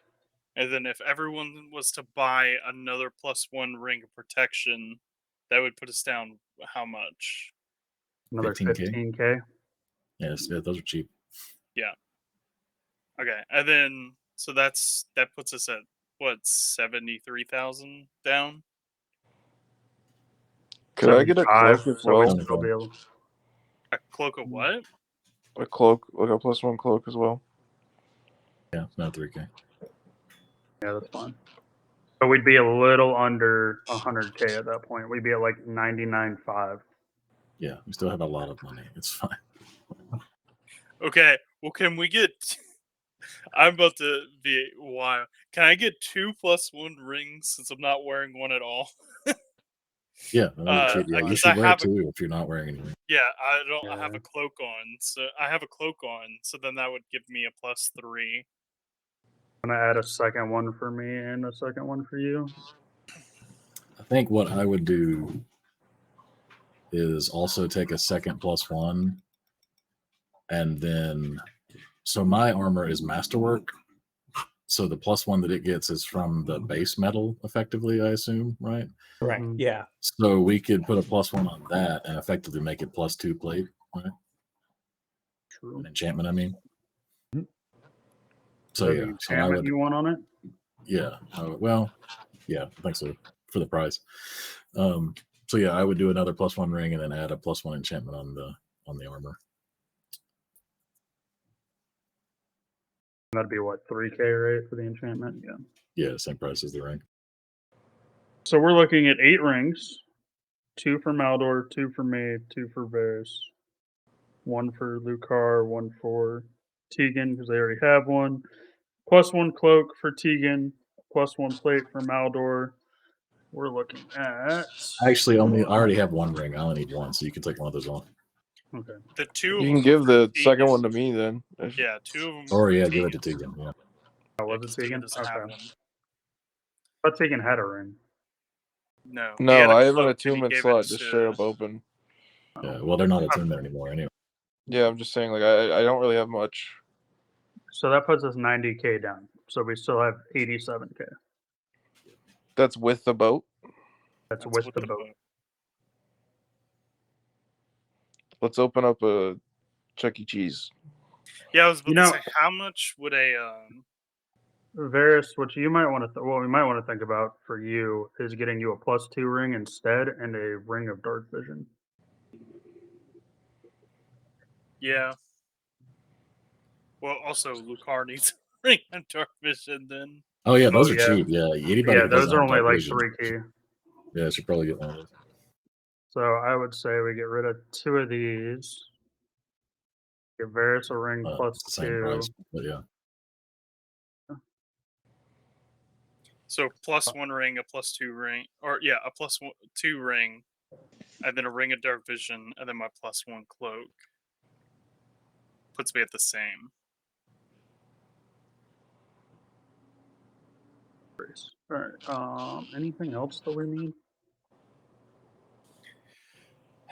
I mean, I can go into my want list, but I don't really think that's worth it at this point. Yeah. There's Oh, probably actually- cool stuff, but Question for you, Michael. How do the new crafting rules work with ammo? So we are removing +1, +2, +3 to ammo. There is not going to be any sort of +1, +2, +3 ammo. There's not going to be arrows of slaying. That's not going to be a thing because I'm passing those over to the weapons. I think that's far more easier to remember that and to do that. What you can Okay. do for the arrows or the ammunition falls along the lines of oils and coating. So where you want to get some extra benefits from them in terms of damage or potentially getting things, so you can actually coat ammo and things. I felt like this is my personal opinion. What could be possible combinations of having an ammunition that was +3, and then also Mhm. using a weapon that is equally it's +3. exactly. We're talking about almost outrageous numbers that don't make Oh, yeah. a whole lot of sense. So, and for me, I was saying, well, why not have an ability to coat weapons and arms to provide extra bonuses in that endeavor, and so that way martial characters instead of ranged, martial melee characters can take advantage equally as a ranged character can. And Makes so sense. you can apply the oil and coatings for like a ranged weapon. You would apply that to your ammo, right? That I don't use. That you well, that's what the drag. You could still put in ammo though Yeah. to your dragon wing. No, That's what I'm yeah. saying. Though you can still use ammo if you so choose. And so the idea is that you can boon your ammunition, and so one of them is like Oil of Arcane, right? So you can still get +1/+1, but we're not going to go to the realm of +2/+2 or +3/3 because that's just so far out there in terms of Yeah, no, that's fair. That's what's always made kind of rangers, or not rangers, but ranged OP. And yeah, exactly. So because I'm already giving so much of boons and buffs with this crafting guide, the idea of doing ammunition on top of that is that's just too much at that I point. assume the like magical properties and so forth will carry over for in terms of damage reduction and resistance and things. So like if the weapon is magical, the arrows are considered magical. Correct. Yeah. Yeah. So as long as the weapon itself is magical, which any weapon that's enchanted is deemed magical. Right.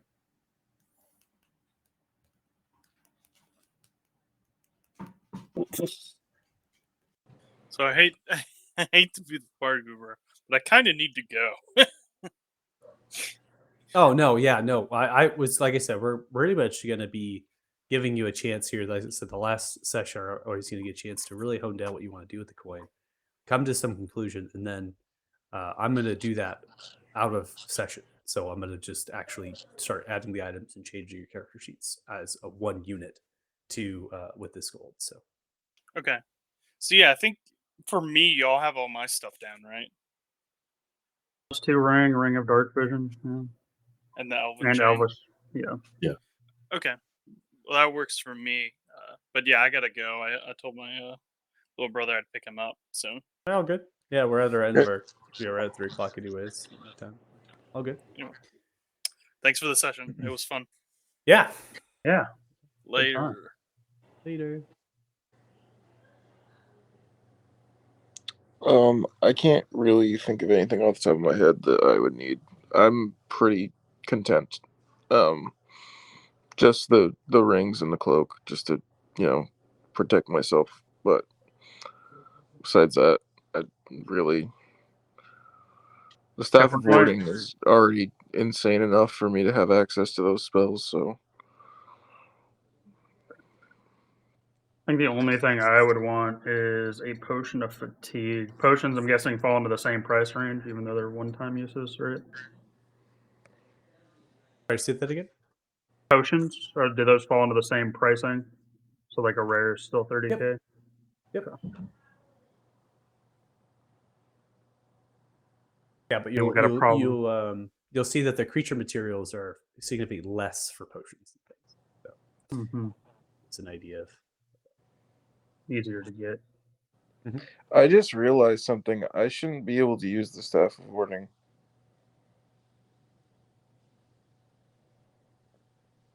It says use your action to cast one of the following spells if the spell is on your spell list. Your spell list.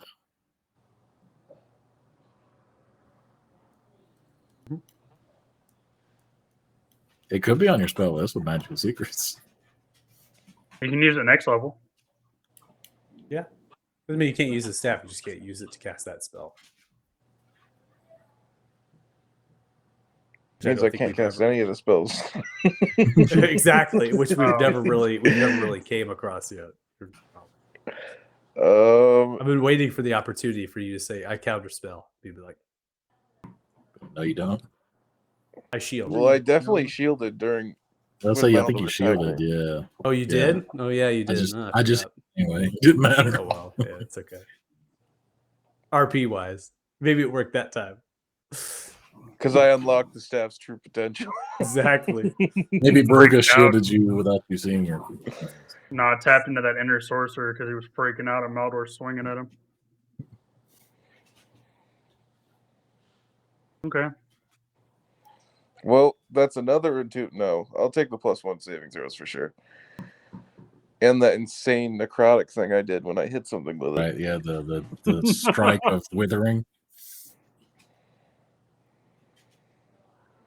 Well, it looks like I know exactly what I'm taking next level.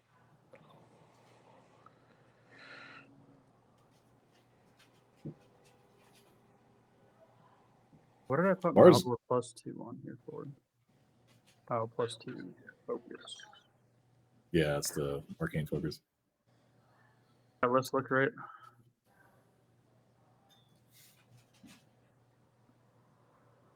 Does the Ring of Dark? I think we need 2 though. Oh, we do need 2, so it's 6K.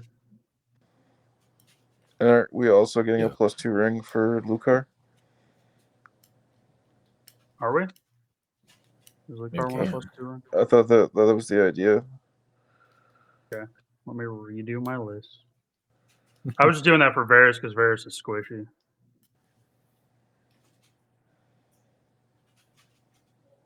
Varus. Lucar is never gonna fail a saving throw ever. I feel like we're also getting into that area though that like anything less than 25, 26 AC, you're just gonna get hit anyways. I mean those fucking rolls those things were doing in the arena, man. That's also part. It's one of the things here that is part of that as well. Is that if you're trying to be a traditional frontliner, where you're saying, "I don't want to get hit, I want to soak up attacks and things," you actually have the possibility of doing that against some pretty heavy hitters. Yeah. You're stacking that balance. But whereas if you're a fleshy, you don't have armor on, yeah, you're going to get hit pretty much here. So Yeah. that's part of Yeah, if you're talking about a difference of 14 AC or 15 AC, it probably doesn't matter. Yep. Some of these creatures are really strong. They have magical capabilities and stuff. Well, the rolls that Michael's been doing lately, it's like, yeah, anything under like 24. Does a 29 hit? You know, like Yeah. Well, I that's- roll high. I was rolling high too in the Coliseum. I think it was getting 17, 18s, 19s. Just not crazy. Painful. I didn't get hit, I don't think. I don't remember. I'm pretty sure I was at full health when that ended. What, the Coliseum fight? Yeah. I think I only got hit the final round by something. Well, I got hit earlier. I had to be healed. I mean, the last round. I don't think I Yeah. got hit at all. Yeah, that's because you were never close to the eye monster that was shooting 18 fucking rays at me. And I didn't do anything Fucking except almost kill jackhead. Tegan.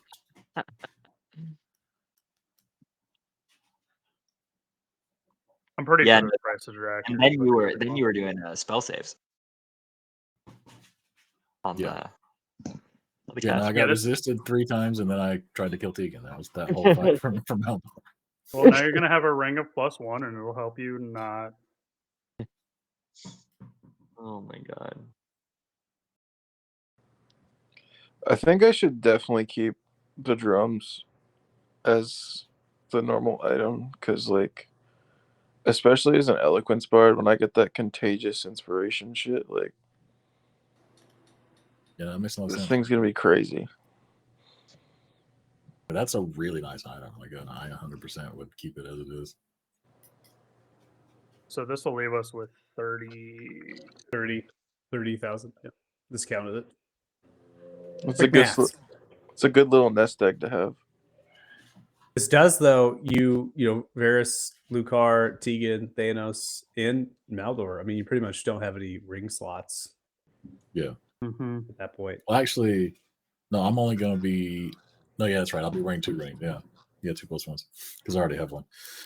Yeah. I mean, I also get down the road, expertise we in can silver. always. Yeah, we can upgrade. We could sell +1s and Sell them. get something else. upgrade. Yeah. Yeah. I mean, Or find especially mater- because or required get the attunement. materials, right? Materials that make it. Yeah, and just replace the enchantments. Does Thanos have the highest passive perception in the party? When I'm not exhausted, probably. Exhausted, probably. Yeah. All right, I I'm think gonna I'm copy. gonna take. Is that list Go ahead. accurate? I believe so. Yes, I believe so. All right, I'm gonna copy that in my notes here and save that in, and then I'll go ahead and calculate some experience points for you all for the session today. I think I'm gonna take the expertise and insight and perception. At level 10. I think that's probably the best decision. If I could get an Artificer's repeating shot infusion on my hand crossbow and I could use a shield in the other hand, I get a Sentinel shield. That'd be great.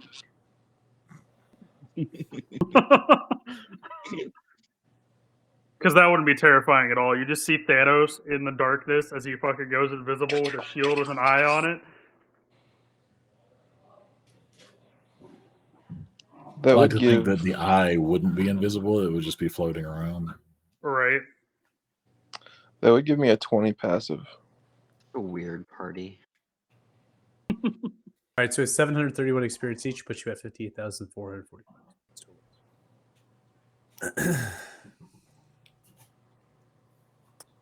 All right. Well, so Let's just go We kill watched- Grugash so we can level up.